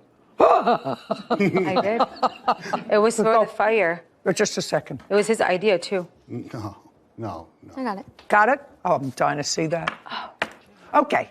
Now, you were driving his car, right? Yes. Ever think about driving for Uber? Seems as if you're perfectly capable of doing that. You drove a car. Go pick somebody up, take them back. I don't know how that would be affected by your disability because clearly you were able to drive. I'm going to get past that. We're back to March 24th. Now you're making calls when he's not around to try to get a car because you no longer have a car. You leave on March 31st. Do you want to tell me what the circumstances were that caused you to leave on March 31st? So March 26th, he said, can you please go to a friend's house? I'm bringing a girl over. I said, yes, no problem. It's his house. Okay. You can do that. I said, can you please drop me off? I have a friend that was supposed to be my witness today. She wasn't feeling good. Can you drop me off because it's only 15 minutes where he's from? He said, yes, no problem. And when you slept in the defendant's condo, you had your own room? Yes, ma'am. Okay. So we got up and everything was fine. He was rushing me out. We were talking, and as he showed me a picture of who he's bringing, I told Doug, shut my room door because I have stuff in there. So he dropped me off. I went to my friend. It was actually my friend's birthday. I don't care. Okay. So in the morning at 10 a.m., I get a text message showing me a 1-dish plate on the sink. And he's like, you couldn't do a dish? I said, I cleaned the whole house. I said, anyway, should they drop me off or do you want to come get me? I want to come back home. He's like, no, I'll come get you. I'll pick you up. He came, he got me. We sat in the car. I said, hi. He's like, I asked you to do one fit. I said, wait, the dish? I said, I cleaned the whole house and everything. We went back to the house. Then what happened? He knocks on the door and he says, pack up. I'm calling you Uber, leave. I said, I have nowhere to go. Where am I going to go? What do you mean leave? He's like, I just don't want you here anymore. Now, this is on the 27th. He tells you to leave. You call the police. No, he called the police. I told him to call the police. No, Oh, didn't tell just a second, because you didn't want to leave. Because didn't have nowhere to go. Because you didn't want to leave. It's not that I didn't have nowhere to go. I had no car to leave anywhere. Well, just a second. Are you living at a hotel after this? I did. After this. And how did you get to the hotel? The guy that I purchased the car from brought it to his house, brought me that car So on the 31st. just a second. So he asked you to leave and you managed to get a car and you went to a hotel, right? What happened between the 27th, because police were called, they came, and they evidently said you could stay? 1 week. 1 week. They What tell you happened could... was there was 2 cops. I don't need a whole story. Did they He let said, you how stay? long would you like for you to have? I said, I need some time. I have nowhere to go. That's when... Just... Yes, ma'am. A week. But you left on the 31st. Did anything else happen between the 27th and the 31st? No. You packed up your things, and a car was delivered, and you left. There were no incidents. No. And so just so that I'm totally clear and understand, on the 27th, you were in a safe place in somebody's house. You have your own bank account because GoFundMe? I have the page. Oh, may I see it, please? Sure. In the description. Okay. Is here. And that's how much it's. Okay. My name is Marilyn, and I'm a fire survivor. The place where I lived caught fire. I left my apartment to go upstairs. I knew it was too late for one of my neighbors. I had to scream. I will make a long story short. It's taken a toll on me and everyone else. My main goal was to save everybody. We ended up losing everything because we had to leave the premises, and we were not allowed to go back for 24 hours to remove what was left in our apartment. As for me, I now have nowhere to go, and I need help to get into a place. I had to borrow a friend's transportation to get around, rent out a storage, and put everything there that I can. At this point in my life, it feels like a dream, and so far, you asked for $7,000, and so far you raised $1,772 from soft-hearted Americans. These people got to stay off the internet. Has accused her former friend, Douglas Soroki, of sexual harassment while living with him. Douglas says Marilyn lied to the police and damaged his reputation. Okay, so just so that I'm clear, you raised almost $1,800. You didn't have a car before. No, you told me you didn't have a car before. Is that what you During said, that Whitney? time, yes. She didn't have a car before. During that time. Oh, at that time is what I'm talking about. At the time of the fire, when you were living at this $690 a month apartment, you didn't have a car. You see, what I don't understand, madam, is that in the whole litany of your travails and troubles with the defendant, it sounded to me, a little bizarre. Taking in somebody he didn't know, dating somebody else, bringing somebody else to his house. But he's a 69-year-old man. He can do what he wants to do. He's not asking you for anything. You pay for your own storage. If you had to pay for your own storage, pay it out of the GoFundMe page. The thing that's most irritating to me is that you now, in order to get money from him, you sued him for sexual advances. And if they were so horrific to you, you've lived in motels before. You've lived in hotels before. You have friends. But it's sort of outrageous to try to convince me that you were so outraged by his conduct and still stayed, and when he tried to get you out, try to convince the police to let you stay because it was your home. That's what I don't understand. The police said that she has... Just a second. Do you understand what I just said? Everything you're saying is not how it happened. Everything's a lie because he gave me the car 2 days before the fire. He told me I have an extra room. I'm going to help you come clean my house. I'll give you $300. Get back on. This is the truth. I'll get you back on your feet. I did lose my home. I did save people. Yes, I am. You're not understanding what I'm saying? I was over there for free. I paid for food. I helped him too. The car he'd give me, I go back and forth, help him bring in his papers to the car dealerships. Let me ask you a question. What do you think he owes you for? You're going to pay your own storage unit. That's why you went on a GoFundMe page. He said do the GoFundMe. He called one of his friends from California. He's the one that sent $500. Yes, I saved it. That money from the GoFundMe and from whatever I got from my friends, I saved it to get a car. I said, are you going to still help me put the down payment? He promised the down payment. He promised everything. Yeah. I have proof right here that he promised everything. I'll take care of you. Don't worry about it. This is all him saying. Take care of yourself. I find it unbelievable for a person as strong as you are that if he was doing these things that were so irritating to you, there's the door. And what I have a problem with is that some people really are subject in their workplace, in a domestic situation, abusive people. And when you try to use it to get money from, well, that's what you're here for. That's what you're suing him for. $6,000. Right $6,000. $6,000. Just a second. Don't tell me you had nowhere to go. You've had some place to go for 38 years. For 38 years, you've managed to find a place to go and find. Don't speak back to me. You've managed to find some place to go for 38 years and without working, hustle to live. However that was, whether it's through relief or food stamps or disability payments or cosmetics on the side, you've managed to not work and live. Well, that's what you told me. That's what you told me. Don't look quizzically. You've managed to not work and to live. Somebody who may have had ulterior motives. 70 doesn't go into 38, sir. 38 goes into 70, but 70 doesn't go into 38. So I would stay within my ballpark if I were you. Do you understand? And it doesn't belie credulity, which means I can actually understand that a single guy, 70 years old, now has somebody who's relatively attractive that he's extended a hand to come and live with him, and he made an agreement with her. I don't even have to go into it, that she would take care of the apartment, she would clean up the apartment, she wouldn't have to pay you rent, she could use your car, all of that stuff. And there is no question in my mind, in your head, that somewhere down the pike there was going to be a payday. Just a second. Maybe, maybe not. However, the plaintiff has 2 good feet, and she was out of your house, and she insisted on coming, as she calls it, home. I had to go home. And then when the police came, she insisted on staying home. How much time do you need to get out? Because he wanted her out. I need a week here because I have no place to go. Okay, your case is dismissed. Listen, sir, you made a mistake. I made a mistake. You made a mistake. Yeah.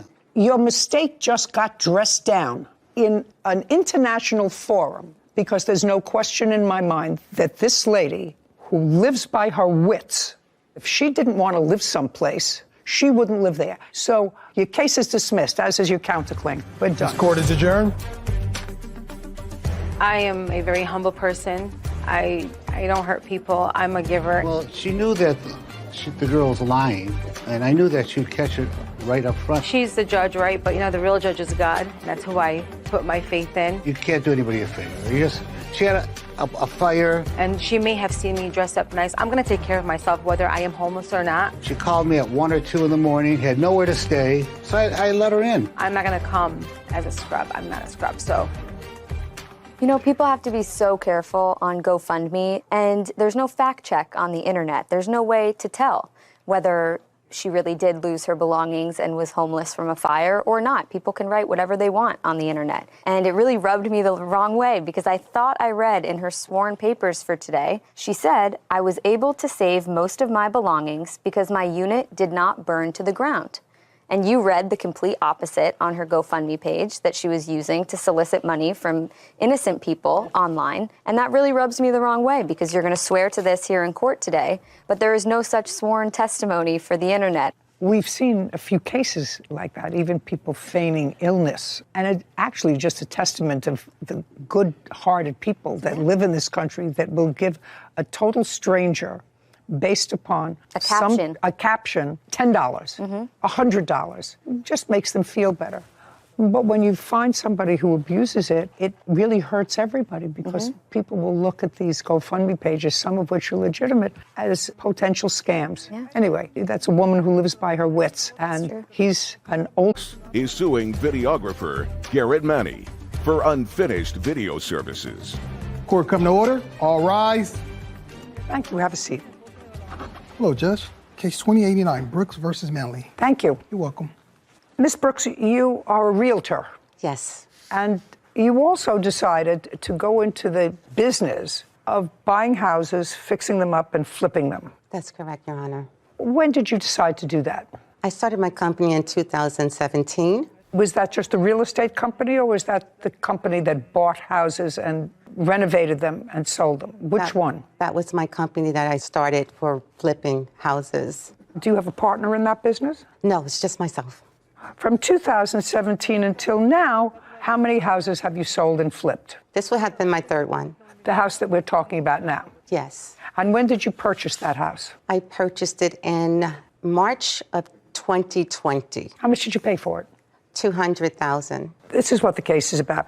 For that house, just that house, you commissioned Mr. Maney? Yes, ma'am. Your Honor. And you're a videographer. Yes, Your Honor. Photographer and videographer. To video for the purposes of advertising the project from start to finish, what it looked like when you purchased it, and sort of ongoing throughout the process, taking video of what you did to change cosmetically the inside and or the outside of the house. And you had an agreed price with him, which you paid. How much was that? $1,919. And it is your claim that since Mr. Maney did not finish the project and did not take the end product of what the house looked like when it was finished, you acknowledge he did come at other times and took video of what the house looked like at the beginning and the middle. Is that correct? That's correct, Your Honor. But didn't do the video of the end, that you want your entire $1,919 back. Yes, Your Honor. Whatever he says. Mr. Maney says that you were difficult, that it was impossible, the job was supposed to take 4 months, it took almost a year, he didn't sign on for that, which may be. But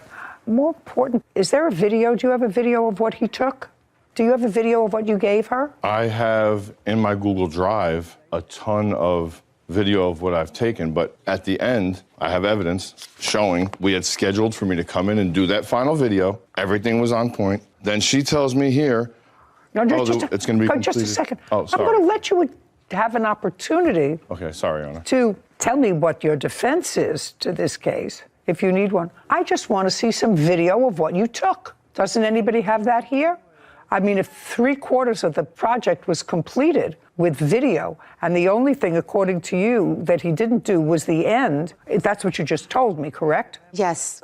Okay, so did he give you the video that was done? I got nothing, Your Honor. Your Honor, she has had access to the Google Drive with all of the video components in there. I cannot complete the final edits to put everything together until she completed things on her part, which was never done, which was spoken about from the beginning. Completing things on her part meant completing the house. Completing the house, talking points. Okay, but video is completing the house. That's part of it. Part of it, and the other one is audio where she tells you what's been done. Yes, Your Honor. I'm just thinking out loud. Why didn't you do that yourself? Your Honor, I never had a video to be able to go and do my.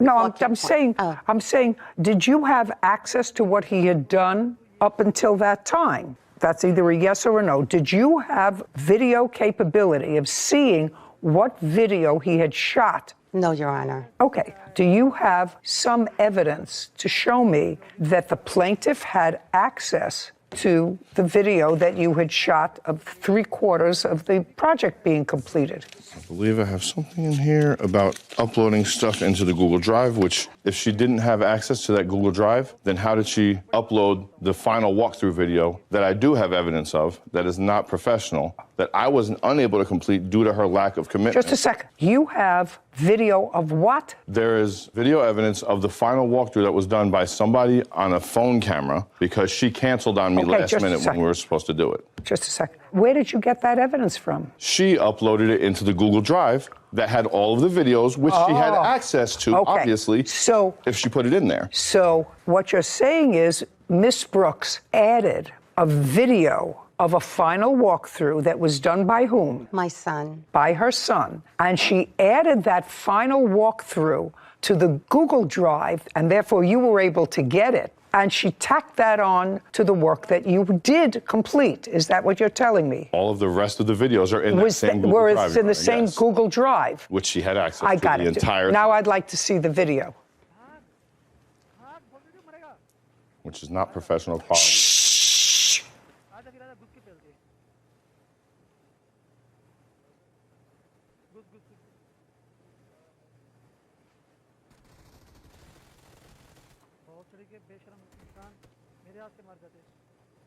What did you do with that, Miss Brooks? Your Honor, what did you do with it? Nothing. Rosa Brooks claims videographer Garrett Manny did not finish her home renovation video. You didn't send it to him. There's no question you didn't send it to him. He requested. You did not send it to him. No, I didn't No, my son sent it to him. How do I know that? He requested it from my son because he asked me to, but I did not know how to forward it to him on the format that he was requiring. I also have tried to meet with Mr. Manning to have him upload or transfer all of the video that I videotaped of when he couldn't make it to his office so that he can upload it onto his computer so he can edit it. He never gave me an edited copy of Just a second. Ms. Brooks, is what you're telling me you have never seen any video of the 3/4 of the job that you acknowledge that he did? Are you telling me you've never seen any of those videos? Never seen any of those videos, Your Honor, only Okay. when he was recording it at the property. Mr. Maney, you wanted to show me something. Yes, Your Honor. Well, there is At the beginning, when we started. a few things here. First This of all, you have on your Google Drive Yes, Your Honor. all of the video that you took, Yes, Your Honor. and you currently have it. Yes, Your Honor. Is there any way that I can see any of it? Absolutely. I also have another video that shows real estate videography work that I've done for other clients. I'm not My interested. level. I'm not interested in that. You should also be able to see on the Google Drive who has access to it. Oh. I removed the access when this case came up because I didn't want, at this point, I don't trust the plaintiff. So I removed her access so that she couldn't go and delete the videos and try to claim that she never had access. To them. Got it. Let me see. Give the phone to Sarah, please, Kevin. There it is, flip videos. That's all the different files with all of the different videos. And there may be something that you can push in there to see when people had access at one point, because I had access for herself as well as her son. And she has prior uploaded videos into there herself. There's more than 30 videos in here, and Those are just I files. see the two little people on Google Drive, which usually indicates that it's shared with more than one person. Is it currently shared with anybody other than the defendant? He said he took her off the shared access. Rosa Brooks does have access to all of the videos. She does. Your Honor, can I explain why he set up that folder? Because I also took video myself to upload onto that. He showed me how to do that. He told me that you also did, but he said that this file also includes the video footage that he took. Yes, but it was never edited, so I can do voiceovers. Just a second. I asked you a specific question, Ms. Brooks. I said, did you ever see any of the video that he took? Your answer was no. No. Correct? Correct. Well, the fact that you didn't look at it, I don't believe. I find no validity to why, if you had it and you were coming to court today and you were dissatisfied, why you wouldn't look at it. You had your son have access to it, and I don't know how old your son is, who took the end video. I'm going to look at some of it, but it's clear to me that Mr. Maney performed a substantial amount of work for you. Clearly, $1,900 worth of work. Clearly. So what happened at the end that caused you to have your son do an end look at what the place looked like? I don't know why, but Mr. Maney said that he has an email from you that I'm going to look at now. That would sort of be dispositive of what happened at the end run of this case. Well, Sarah, could you give me just one look at his? Sure. So he has all of these different files for different sections of the home, driveway, fireplace, and if you click on them, these are all of the videos taken for flooring.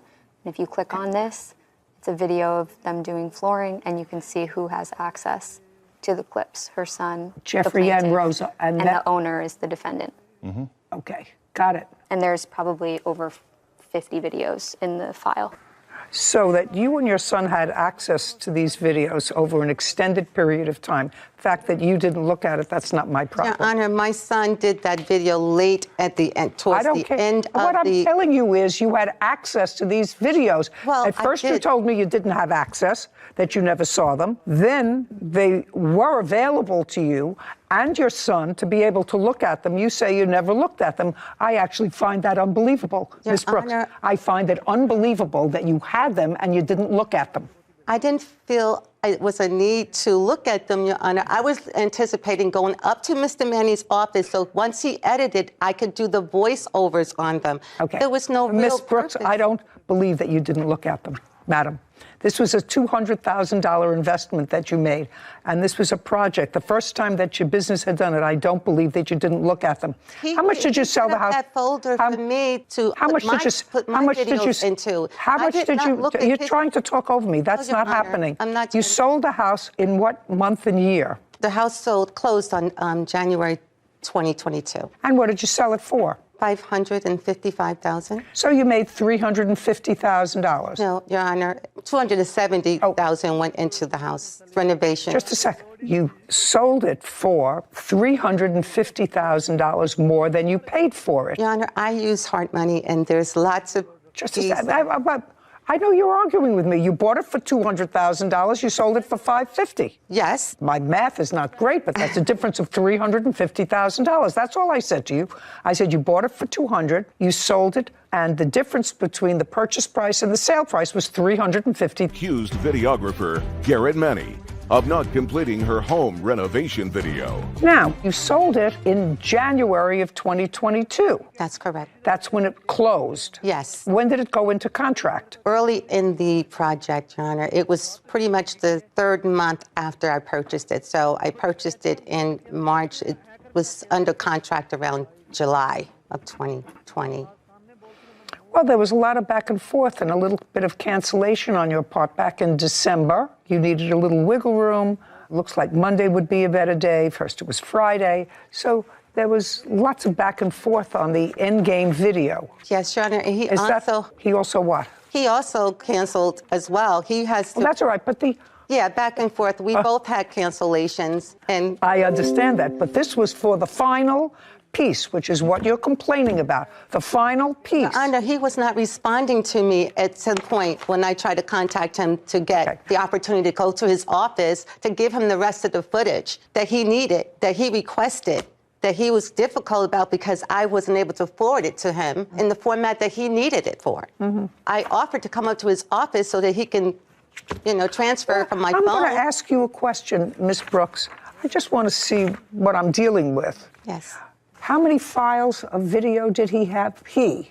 Oh, I can't tell. You told me 30? There's at least 30. I had tons of video myself in there that I uploaded that he taught me how to put into this folders. A lot of those videos are my videos that he didn't take. I don't care. It was on the same thing that you could have looked at and told me that you didn't, which I don't believe. So I want you to understand that. He was involved. There are 30 files. I want you to tell me, how much do you think that on a time basis Mr. Maney is entitled to? You paid him $1,919. He did clearly countless of hours of videoing your project. At the end, it turned south, and the videos were available to you. I want you to give me a figure of what you think is fair. Fair. I don't have a figure that I think is fair because, first of all, he spent 10 minutes on each visit, first of all, to do his filming. Where does he live? Second, he lives like the next town over from me. Just a second, so he has to get there. Yeah. I want you to think, Ms. Brooks, I want you to think of what you personally did to make a profit of $350,000. Your Honor, I didn't profit that amount. I'm telling you, that's the difference. You may have spent money in renovating the property, but that's the difference between what you purchased it for and what you sold it for, $350,000. So the sweat of your brow, your work ethic is worth something. So even if you made in those few short months $150,000, you didn't do the physical labor on the house. You had workmen do the physical labor on the house. I did some of it, Your Honor. Well, maybe, but you made a handsome profit. I want you to tell me what you think Mr. Maney's work was worth to you, because I'm telling you right now, I am viewing this case as if you and your son had access to 3/4 of the finished product. So I want you to tell me what you think his work is worth. Your Honor, it's worthless to me that I didn't get the video. Okay. I had a website that I needed the video for once the job was completed. Well, that's unfortunate. You should have had your son do it. Since you can't give me a figure, I'm dismissing your case. We're done. Thank you. Court is adjourned. First of all, I paid him for something that I never got anything for. They had access to the files the whole time. And as far as him saying he uploaded some videos, The only reason I wasn't able to get the final video yes, they were uploaded, but I never got a chance to really review them. is because she canceled on me like 12 hours before we were supposed to do it. I was not anticipating on reviewing anything that was not edited. It was her lack of put together a commitment. Not to pay for anything up front until the project is finished. You just can't make everybody happy, but Don't trust anybody. this is the only client I've ever had that was not happy.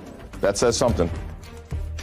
I love Google Drive. They leave a record. You can see who started the file, who shared the file, who has access to it, who had revoke access. So I could see as soon as I logged in, he was very organized. He had different areas of the house labeled, individual videos of flooring progress, all of those were owned by him, shared with the plaintiff to be able to view them. So I don't understand why people lie about things that are so easily to be fact-checked. And did it make sense to you that if you had this project going and it was the first time that you were memorializing one of your flipped houses, although she had two before, that it was something that she was interested in? I know for myself on Google Drive, you get emails when things get uploaded. I would have been checking the second that the video got uploaded. It doesn't make sense that she didn't look at them. No, not at all. There were some videos that she potentially did add to the Google Drive, so I did see some of those. Well, that's so interesting, because in order to be able to do that, you have to know access. that. Right.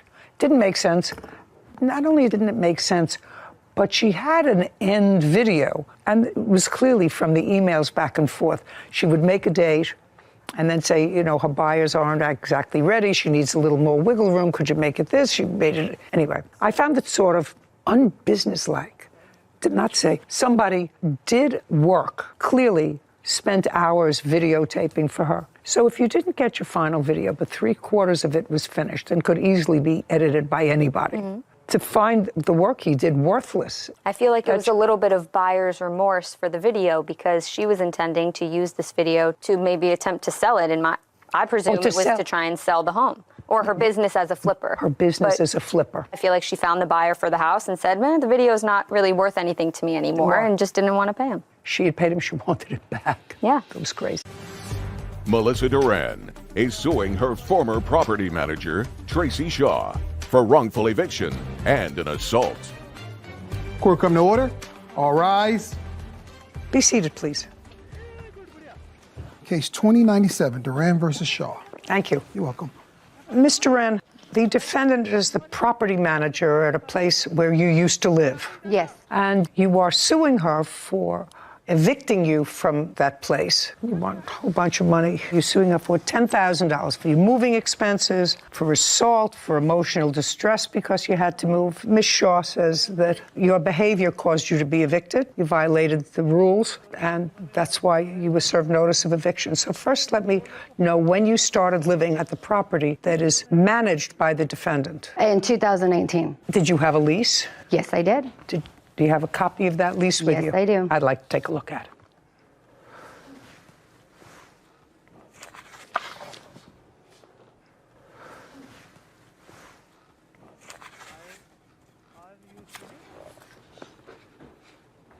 Okay, so this initial lease was August of 2019, and it terminated on July 31st, 2020. It provided for 3 people to live in the apartment. Okay, and was the lease renewed? Nope. Okay, and so then you became a month-to-month tenant? Yes. And that was in February of 2020? They also increased the rent. That's okay, they're allowed to do that. That's a business. No, I know. They're allowed to do that. When your lease was extended on a month-to-month basis after February of 2020, would you tell me if the same people lived in the apartment as were on the original lease? No. So more people moved in? Yes. Who? That would be my sisters and my mother. Sisters? Yes. 2 sisters? Yes. And when did they move in? Maybe about, maybe 2020, maybe? Couldn't really be positive. So that would have been in violation of your original lease? Yes. And it was an apartment that you were renting? And the apartment complex has a pool? Yes, it does. And the incident around, circumstances surrounding this eviction that was served on you, that happened in what month and year? It was in June of this year. How long, Ms. Shaw, have you been the property manager? Since the end of November of last year. November of 2021. Yes. And in November of 2021, did you know that there were additional people living in the house? Yes. And didn't tell her that they had to vacate, that it was in violation of the terms of her underlying lease? I had that morning, actually, when the confrontation happened. No, I I'm had talking about, just- pay attention. My question was, did you register any complaint with the plaintiff about the additional people living there? Be very careful that you tell me the truth, because I know that you think you may know where I'm going, but you don't. Did you make any complaint to her November, December, January, February, March, April, or May? The answer is either yes or no about the other people living in the house. No. So I guess I'm going to start with you, because an incident occurred that resulted in her being evicted, that you're serving her with a notice of eviction. Right. Tell me when that took place, because I have to know what your reason was. That's a fair statement. Yes. Right. Okay. So in June 22, like I said, that morning I had served on What that morning? June 21st or something, I believe. What kind of letter were you serving on her? I just gave them, mine is, it's just a complaint notice, saying that. Do you have a copy of that? Do you know what she's talking about? Yes, I have a copy. I'd like to see it. There you go.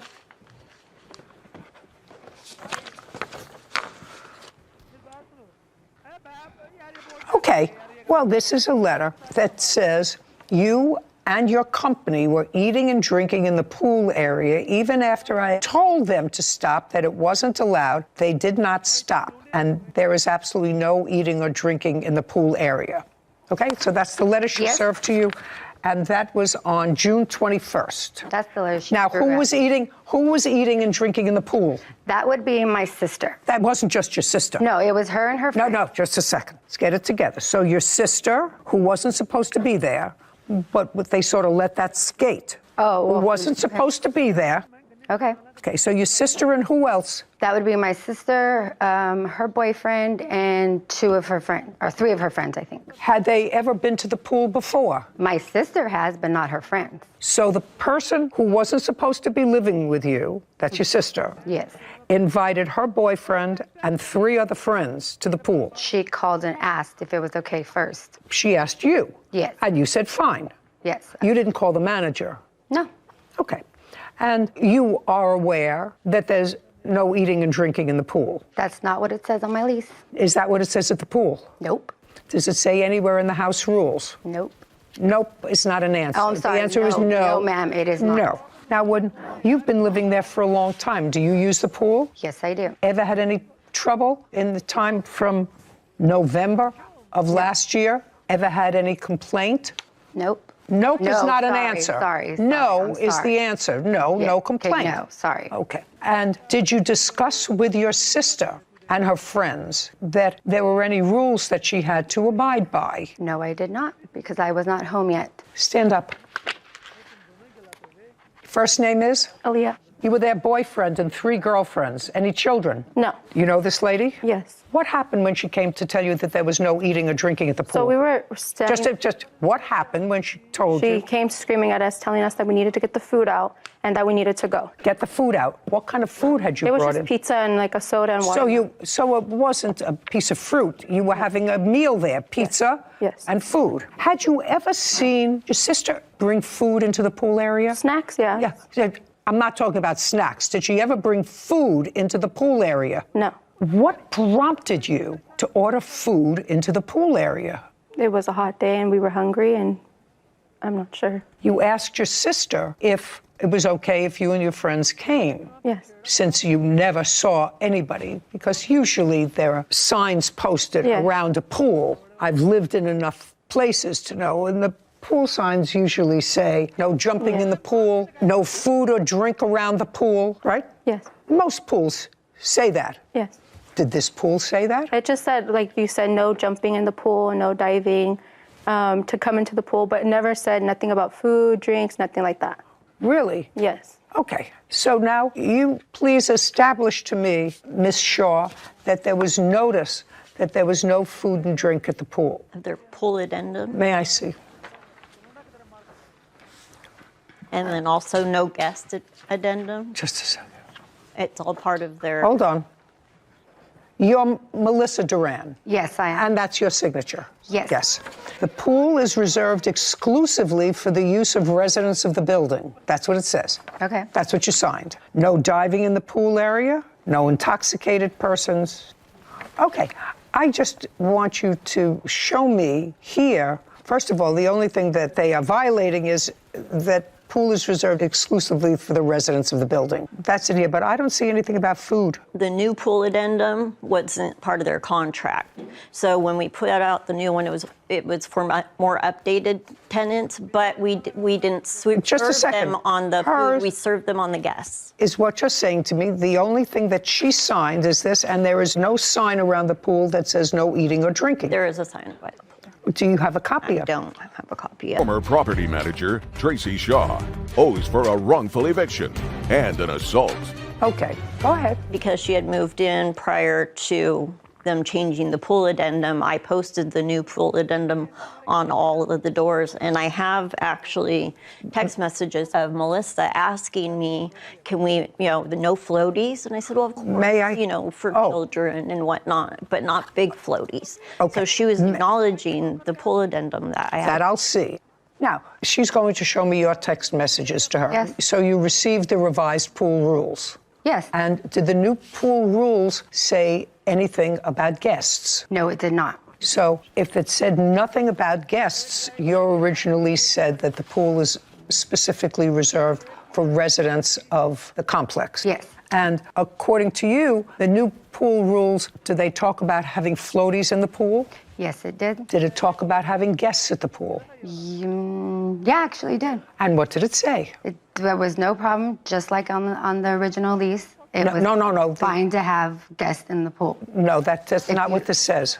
This says that the pool is reserved for residents of the building only.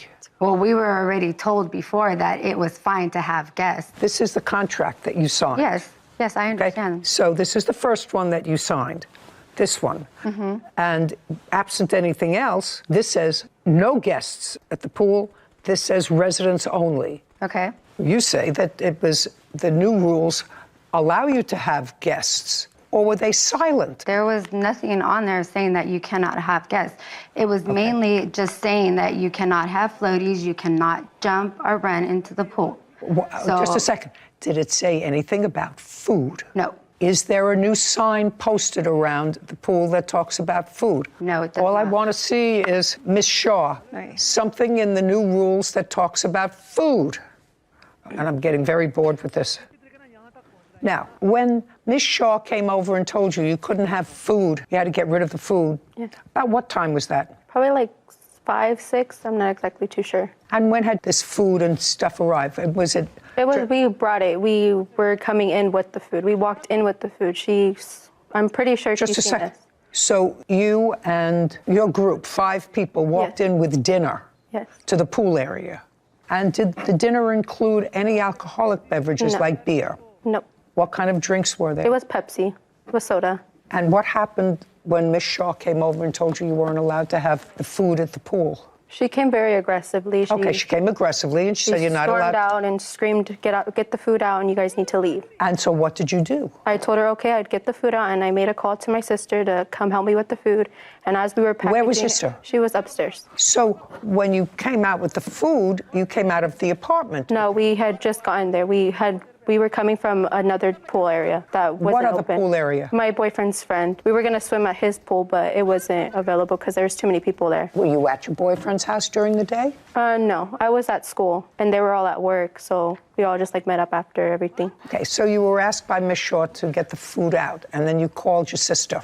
Yes, and I told her. And then what happened? And I told her if she could come get the food while we swam, or if not, that we were going to leave. Why didn't you just get out? Well, because I was trying to help, because we were splitting the check through the money, so we're splitting the pizza, who's getting what, and all of that. And before we even could leave, she stormed out again, screaming, saying, you guys are getting a notice, you guys are getting a notice, and running up the stairs to her, because she was coming out.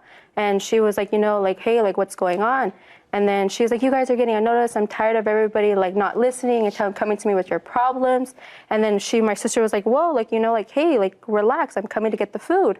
And then she threw the paper and my sister backed up Okay, she, so what, went so the letter, She gave your sister the letter. It was a notice. She gave you the paper that said, this is a complaint. There are people in the pool who are eating, drinking. They don't belong here. They're not, whatever. She said, here's your notice. Yes. Okay. And that was on the 21st of June. Then what happened? Well, after she threw the paper at me, she turned back around, still yelling, and she stomped down the stairs, and I'm trying to tell her, you didn't give me time to come and get the food. And she ran back in her apartment and slammed her door. And she went back to her apartment, and you went where?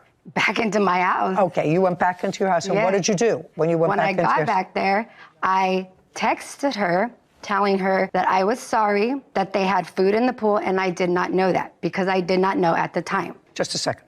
So, Ms. Duran, let's cut to the chase, so that you knew they weren't supposed to have food in the pool, only snacks. Yeah, but I didn't know they bring it. The thing. Just a second. That's not what I asked you. Okay, I'm sorry. You knew that there was no food in the pool, only water and snacks. Okay, yes. So you knew that. Okay, yes. Okay. Now, if you know that, and you have given, I'm just telling you what the law is. If you know that there is a rule, and you don't convey that, that's your problem, okay? Okay.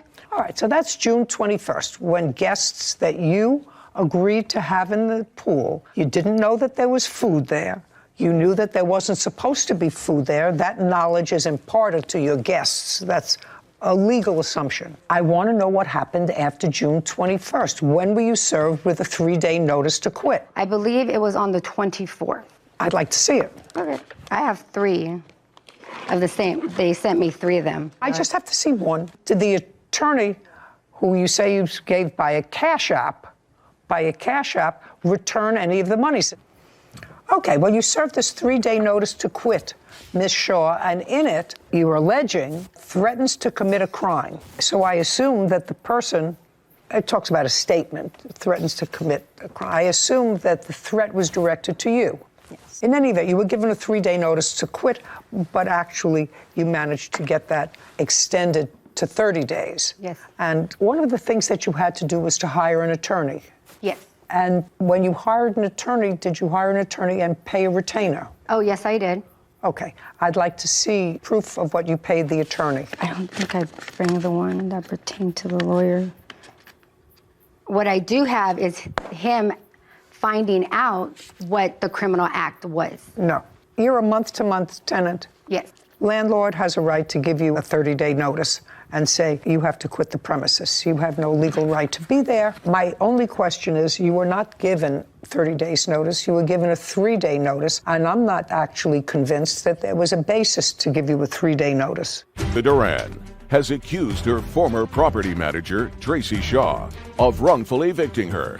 Tracy claims Melissa was violating apartment rules. Now, if you got 30 days, and the reason you got 30 days is because you retained an attorney, I'm prepared to look to see how much you paid the attorney, because that's an expense that you have that you wouldn't have had but for the 3-day notice to quit. They're entitled to tell you to leave. I mean, You're there with too many people living in the apartment. They've already had a kerfuffle because you allowed your sister and her boyfriend and friends to come to the pool. They were told no food. They ignored them. But I don't think any of that rises to the level of grounds to give you a 3-day notice to quit. I think that if they want to tell you that you have to be out in 30 days, that's reasonable, but they didn't. They gave you a 3-day notice forcing you to hire an attorney. I'm prepared to give you the attorney's fees if you prove to me that you paid an attorney. I do have proof of that, but I do not have it with me. Okay.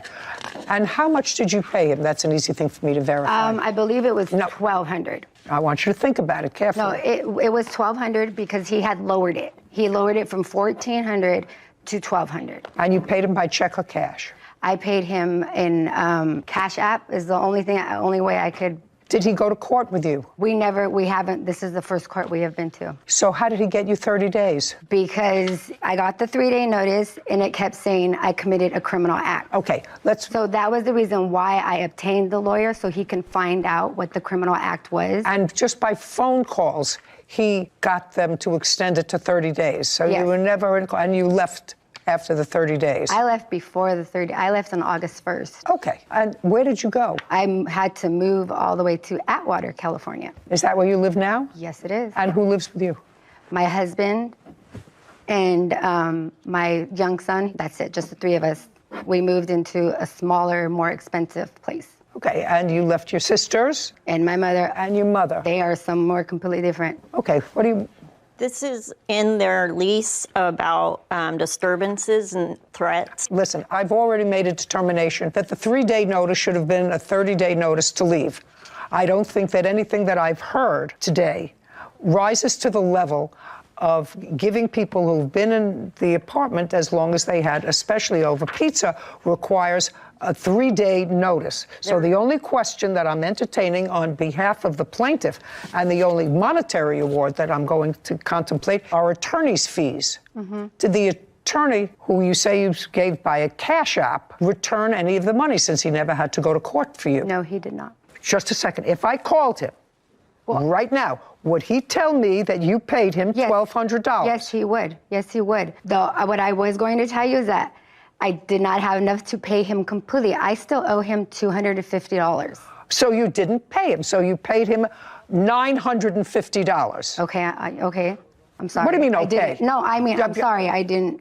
So you paid him $950? Yes. I'm awarding you $950, which are your attorney's fees, for the reason that, I'm speaking, for the reasons that I've stated, because they have an absolute right to give you a 30-day notice, tell you to leave, and there was a basis for it, actually. And you know, there was a basis for saying your guests, which is you, are not abiding by the rules. You're a month-to-month tenant.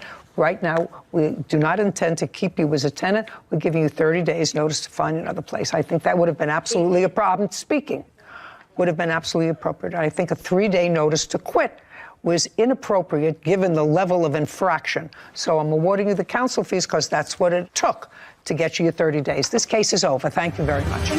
This court is adjourned.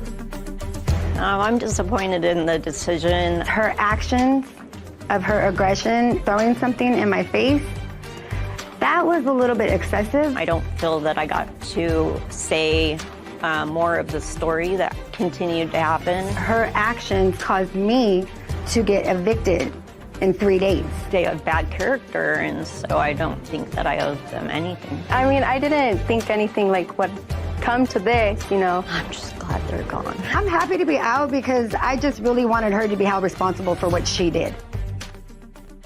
So a trend I've seen a lot here is plaintiffs suing for wrongful eviction when they're a month-to-month tenant. And from what I've learned in landlord-tenant law in New York, I know it varies a lot from state to state, is the landlord only has to give you as much notice as your term, which if you're a month-to-month tenant would be 30 days. So people have to really understand the legalese of their contract and of their lease, because if you feel like you're being wrongfully evicted as a month-to-month tenant, that's a different standard than if you have a standard year-long written lease. Well, that's sort of the reason. I didn't think that the one instance that was raised was sufficient to give them a 3-day emergency notice to quit. Might have been enough, that coupled by the fact that there were too many people living in the apartment, to give them a 30-day notice. That is, you're right, it's your property. But I didn't think it rose to the level of a 3-day notice to quit for threats. I didn't either, so I agreed with your $950 judgment for the attorney's fees. Would have been happier if she had some sort of a receipt or something from her Cash App, because she very quickly changed the $1,200 to $950. She was honest. I think the right. Albert Lee is suing pilot instructor Ed Meyer for damage resulting from Ed moving his plane. Court come to order. All rise. Have a seat, please. Case 2145, Lee versus Meyer. Thank you. You're welcome. Mr. Lee, you are an amateur pilot? Yes, I was yes. And you owned your own plane? I bought it to train in, yes. When did you purchase the plane? In, I believe, April of 2021. Did you buy it new or used? I bought it used. What kind of plane is it? It's a Cirrus SR-22, 2010 type Golf. What did you pay for it? I paid $420,000 for it, I believe. Is there a mortgage on the... Yes, there is. How much? It's $2,204 per month. You paid $425,000 for the plane? Yeah, I put a down payment on it. The outstanding balance is $347,000. The payment per month is $2,022. I don't need the payment per month. I just wanted to know what you paid for it and how much you put into the plane. Yes. The defendant is a pilot, licensed pilot, and he was giving you some training on the plane. Certified flight instructor, yes. It is your claim that at some point, you'll tell me when, that the defendant was operating the plane by himself. You weren't there. And he was moving it from one part of the FBO to another part, and he hit a cone and caused substantial damage to the propeller and the engine. And while you had your insurance did cover some of it, according to you, it did not cover all of the expenses, and you want Mr. Meyer to be responsible for that. So it's a simple question. Mr. Meyer, do you remember the date that you were operating the plane when Mr. Lee was not there? Yes. What date? It was in April sometime. April of 2022? Correct. Do you remember the date, Mr. Lee? Yes. What date? It's April 22nd. Would that sound right? Yes. Okay. And from what I read in the papers, Mr. Meyer had in fact taken you out, but then the weather got bad. You decided that you would make your way home and that he would get the plane home when the weather was better. Correct. And that was on or about April 22nd. I flew home on a commercial flight the day before on April 21st. And you stayed with the plane. Yes. Now, would you agree, Mr. Meyer, that if in fact you hit an object with the plane, it would be your responsibility? Yes. Because it would mean that there was some sort of negligence involved. Right. And then there would be the issue of damages. Mr. Lee, you were not present when this incident happened. I was not. Not present. I was not present. I was able. No, you were not present. I was not present. That's the answer. Was this witness present? He was not present, but he was the one responsible for procuring the evidence on what happened and how the propeller was damaged. Who does he work for? He has his own flight school, and he also manages my airplane in terms of the maintenance and the upkeep. Okay. Could you step up, please? Tell me your last name. Last name is Williams. Mr. Williams, were you charged with gathering the evidence to determine what happened to the plane on the 22nd of April? Yes, I was. And you're paid a monthly fee by the plaintiff to manage his plane. That's correct. Did you retain the defendant as an instructor, or did Mr. Lee? That was both decided by Mr. Lee and Mr. Myers to fly for him. But you He's did an not. independent contractor. At that. You did not have anything to do with, as the manager of the plane, you didn't have anything to do with selecting Mr. Meyer. I did select Mr. Meyer to fly with Albert. You did? Yes. Okay. Because were you the one who introduced him That's to Mr. Meyer? That's correct. When, Mr. Lee, did you start to work with Mr. Meyer? It was probably a prior flight where we flew to San Francisco for a business meeting I had. After that, I believe it was... In what month? Roughly about the same month. In April? Yeah, in so April. So you didn't maybe. know him for a long time? No, not very long. I'm going to get back to you in a minute, Mr. Williams. Prior to the defendant, had anybody else been an instructor for you? Yes. Clinton was my primary instructor, but I flew with some other instructors as well. But it wasn't until the month that this incident occurred that you had been connected with the defendant? Correct. Okay. Now, sir, how were you advised that the plane that you managed was in an accident? I received a phone call from Ed saying that there was a problem. From whom? From Mr. Myers, that there was a problem with the aircraft after he taxied and did the run-up and returned the aircraft back to Signature in Las Vegas. We notified and contacted a...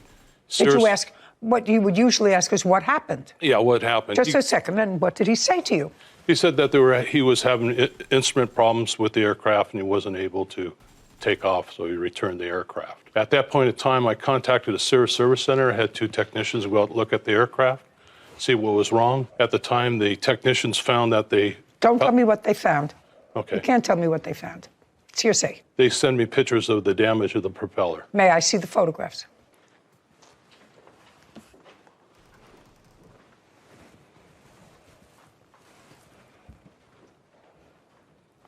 Okay, so that's a fresh damage. Correct. Can I scroll this? Yes, you may. Or it's just one? Okay, so you have a picture of that. You have a picture of the cone that has a slice in it. Correct, that's the object he hit. We also have a video showing the plane taxi and hitting the cone at the... I'd like to see that as well. Okay. Okay, let's see what we got. As you can see where the... Just one second, Mr. Meyer, is that a fair and accurate representation of where the plane was before you moved it? It should be on on the far left side of that Learjet. Okay.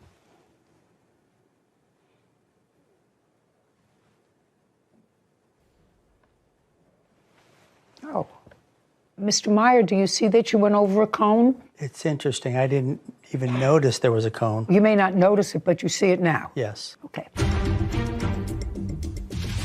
Pilot instructor Ed Meyer is responsible for damage after Ed moved Albert's plane. Okay. In all of my years of flying, which is pretty significant, I was an airline pilot too, I've never, ever experienced that in my life. Okay, but you see it now. Yes. It's not an on purpose. It's, you know, that's why they call them accidents. We don't mean for them to happen. Right. We don't mean for them to happen, but you do see that the plane did hit a cone. Right. Okay, and I have photographs of the cone that has a slice in it, and the same kind of slice from one of the propellers. Now, so that's conceded that Mr. Meyer did, in fact, hit the cone, which in all probability caused damage to the plane, caused damage to the propeller. Now, tell me about your insurance. The insurance covered the propeller. They covered the teardown of the engine. When something strikes the propeller, they have to tear apart the engine, make sure the components... Do you have those, that paperwork for me? I'd like to see it. Okay, so here is the insurance covered portion, and here is my covered portion that I had to come out of pocket to pick up the plane. Okay. And I can explain both invoices.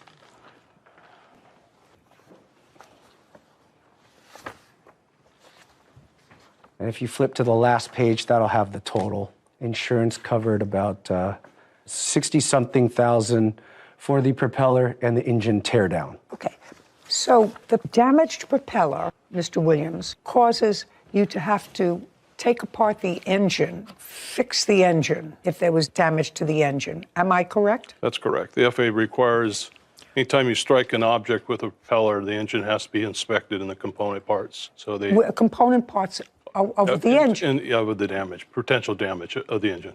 Internal damage that could be caused by striking an object. Okay, the insurance covered how much, sir? Mr. Lee? It's, sorry, it's on the invoice 60, I think it was 63,000, 64,000. It's on the last page. The last page shows a deposit of $63,000. Yes, that's it. The deposit was 40, balance due was 23. Did the insurance company pay the entire 63? This entire $63,000. This is what was submitted to them. Yes. Okay, now I'd like you to take a look at this, Mr. Meyer. No, I'm going to actually ask Mr. Williams to take a look at this document. These are the items, Mr. Williams, that Mr. Lee says were uncovered. I would like you to go through all those items and tell me which of those items relate to the engine and which do not. Okay, is this the total? Carefully, because I'm going to potentially ask you about each individual thing, because there looks to me like some things that bear no relation to an engine. Okay, so most of the items that you see that are airworthiness on the airframe are the items that need to be inspected or replaced from the teardown. So your item 1, item 2, 3, 4, item 5, 6, 7, 8. These are all items that the repair shop goes through the engine and assesses whether it needs. Well, tell me how the brakes would be impacted. I don't think impacted by hitting the. Which invoice? And I don't know, but how brakes would be impacted by hitting a nose cone. Brake lining, I don't know what that is. Okay. Yeah, some of these items, Your Honor, such as one of these items, the brake lines, as you pointed out, is probably not part of the. Well, that's what I want you to go through, sir. Okay. Do you understand? I want you to take a marker, a pen, and circle, because I don't know a whole lot about airplanes, but I know a little bit about airplanes. I know what's routine maintenance and what has to be taken care of, because a plane either falls on its nose or falls on its tail, both of which I've experienced. Well, this is a small invoice. This is not your. This is a 12. Mr. Williams, don't ask him. I didn't ask you to have a conference with him. Okay. I asked No, you to look at that. You're the management company. I want you to strike those items that are not related to this accident and go through them very carefully because... Can I make a comment? Okay. Nope. To you directly. Nope. Okay. Can I ask you something? Can you ask me something? Yeah. Well, they should tell you those cones are made of plastic. I don't care. They're heavy cones. You hit the cone. And the plane flew perfectly fine before you hit the cone. It didn't run after you hit the cone. You don't have to be a genius to figure out the cone caused, your hitting of the cone caused damage to that plane. I mean, you're not talking about flying a 747. You're talking about a little this is a single prop plane. Right. Yeah. They like those planes you put together, we used to put together with rubber bands. I wouldn't put my behind in one of those planes for all the money in the world. The only items I can see, Your Honor, are 2 items that may not be related to the accident, items 7 and 8. Okay, may I have that back, please, Sure. sir? And you are familiar with planes, sir, is that correct? Yes. Okay. So what you're saying is item The circled item. 7 and 8. Correct. So we have There's a couple of we have right and left main gear, but which is 143 plus 270 plus 6. What about item 9? Pitch, trim, jab, nut, loose. What is that? Probably what they do during the inspection and the tear down, they go through the aircraft itself, make sure it's airworthy. So they probably caught another item or 2. You can probably put that on item that's wasn't part of the accident. The big ticket items, adding up all of these items, Mr. Meyer, that probably have no relation to the accident which you caused. Correct. Still bring the total amount to more than this court's jurisdictional limit. Can you tell me, sir, why your insurance, Mr. Williams, let's go back to you. You manage this plane. Can you tell me why Mr. Lee's insurance didn't cover all the damage to the plane? A lot of the prospective renters or instructors that everybody uses, or we used in this case, carry their own insurance for this type of incident. Their insurance covers basically downtime, loss of operation, or in this case... You mean Mr. Meyer? Yes. Would have his own. Do you have your own insurance? No. No. Albert Lee is accusing pilot instructor Ed Meyer of hitting a cone and damaging his plane. Ed says Albert was already paid by his insurance company. Okay. Mr. Williams, you were the one who recommended That's Mr. correct, Meyer. we did. Don't you do a check to find out if they have their own insurance before you recommend someone? He had insurance, but it was lapsed. Well, that he didn't have insurance. I get that all the time. If you have insurance that's lapsed, then you have no insurance. Yeah. As a flight school, our instructors are required to carry the insurance. Okay, but that didn't happen here. That's correct. So you're lucky that he's not suing you because you managed the plane for him.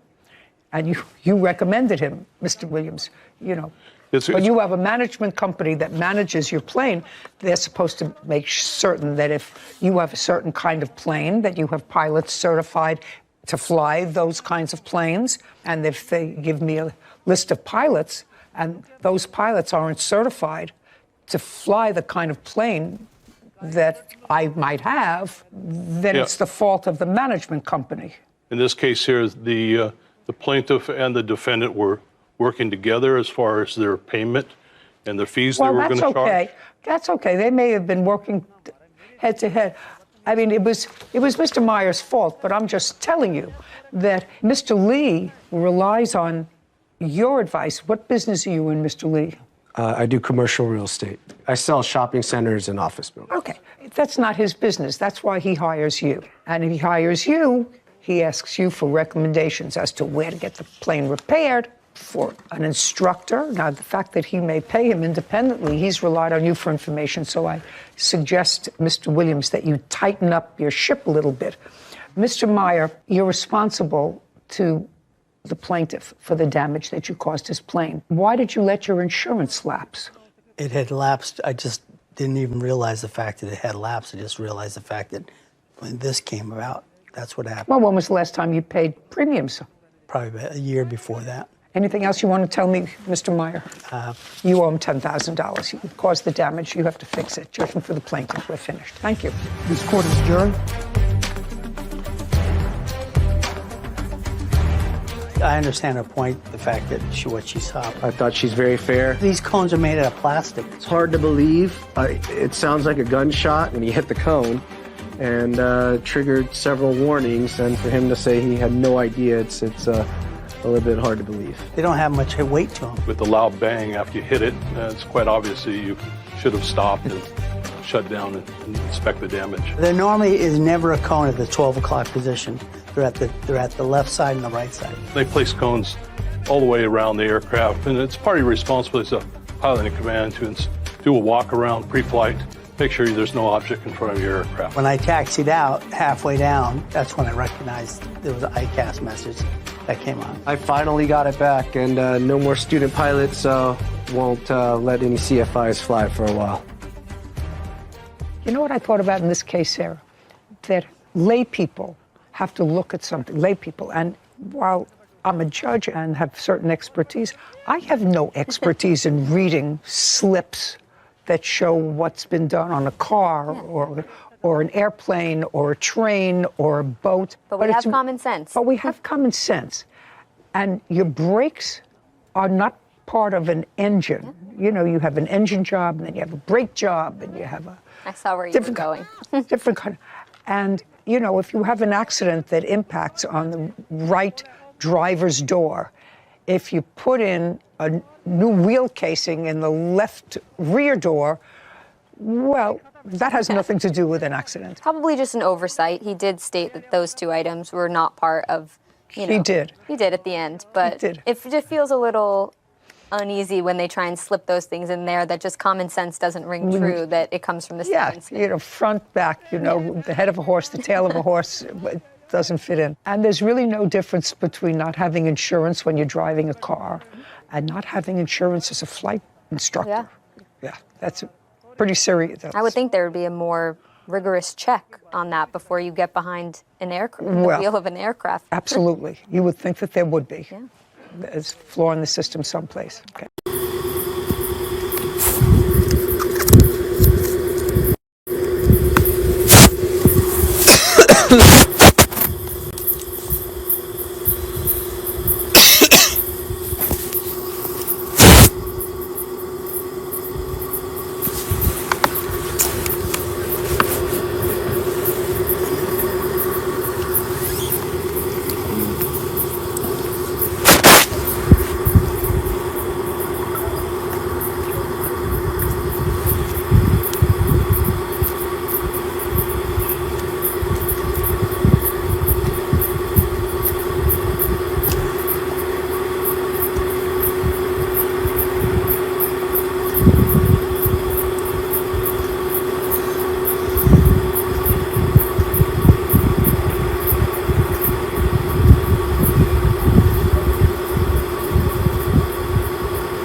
वालेकुम सलाम क्या हाल है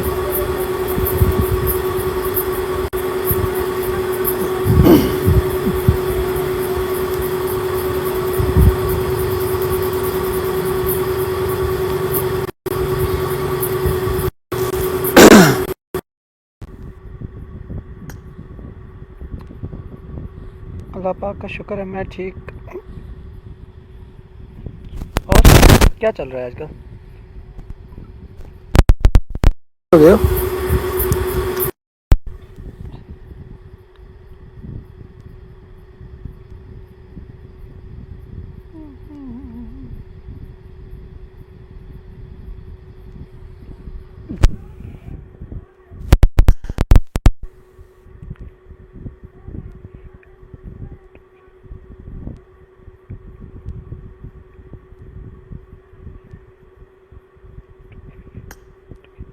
क्या मतलब समझ नहीं आई इस बात की, बिल्कुल नहीं आई, सिर से ऊपर तक गई है तुम्हारी ये वाली बात।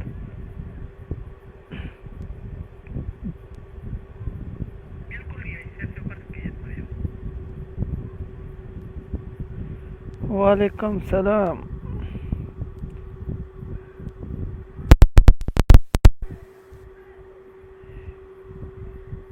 रुक यार।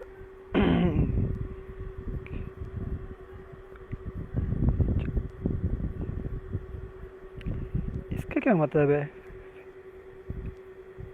फिलहाल अच्छा अच्छा।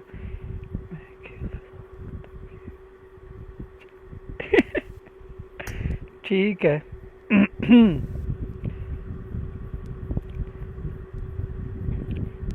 I am so happy. Why? Why?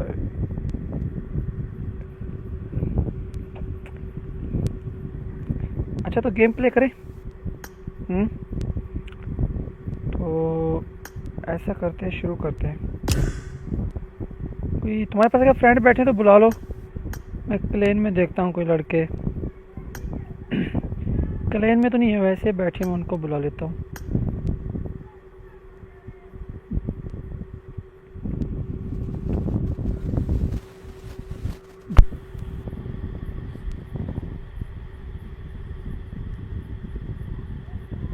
Hello अस्सलाम वालेकुम। क्या हाल है स्टार?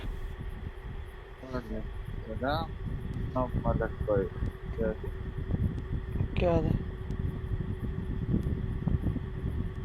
कॉल है यार, आवाज बहुत स्लो आ रहा है। आवाज़ स्लो आ रहा है? ना कर यार, इतना ऊंचा ऊंचा बोल रहा हूँ। माइक में मसला हो। ओह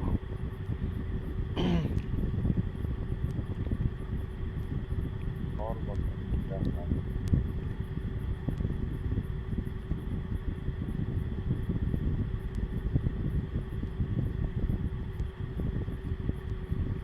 ऐसे ही शायद कुछ होगा फिर। तो फिर क्या करना चाहिए? ऊंचा बोलना चाहिए या इससे भी थोड़ा सा कम बोलना चाहिए? ठीक है, ऐसे ठीक।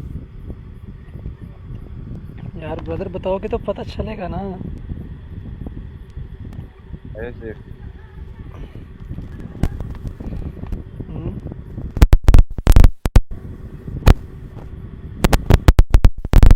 एक मिनट यार। क्या करना है? गेम ही खेलना है।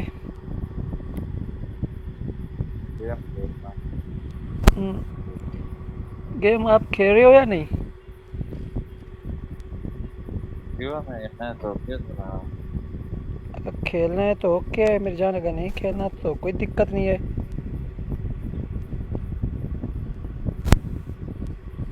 क्या ना खेलना है? क्या खेलना है? फिलहाल तो पबजी खेलना है, आगे का पता नहीं है। हाँ।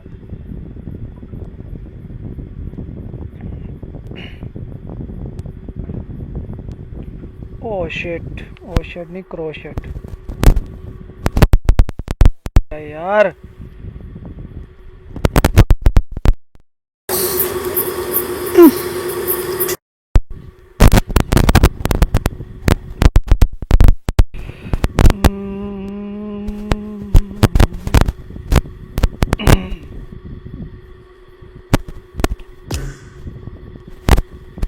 किसको बुला लूं? चलो यार, हैं।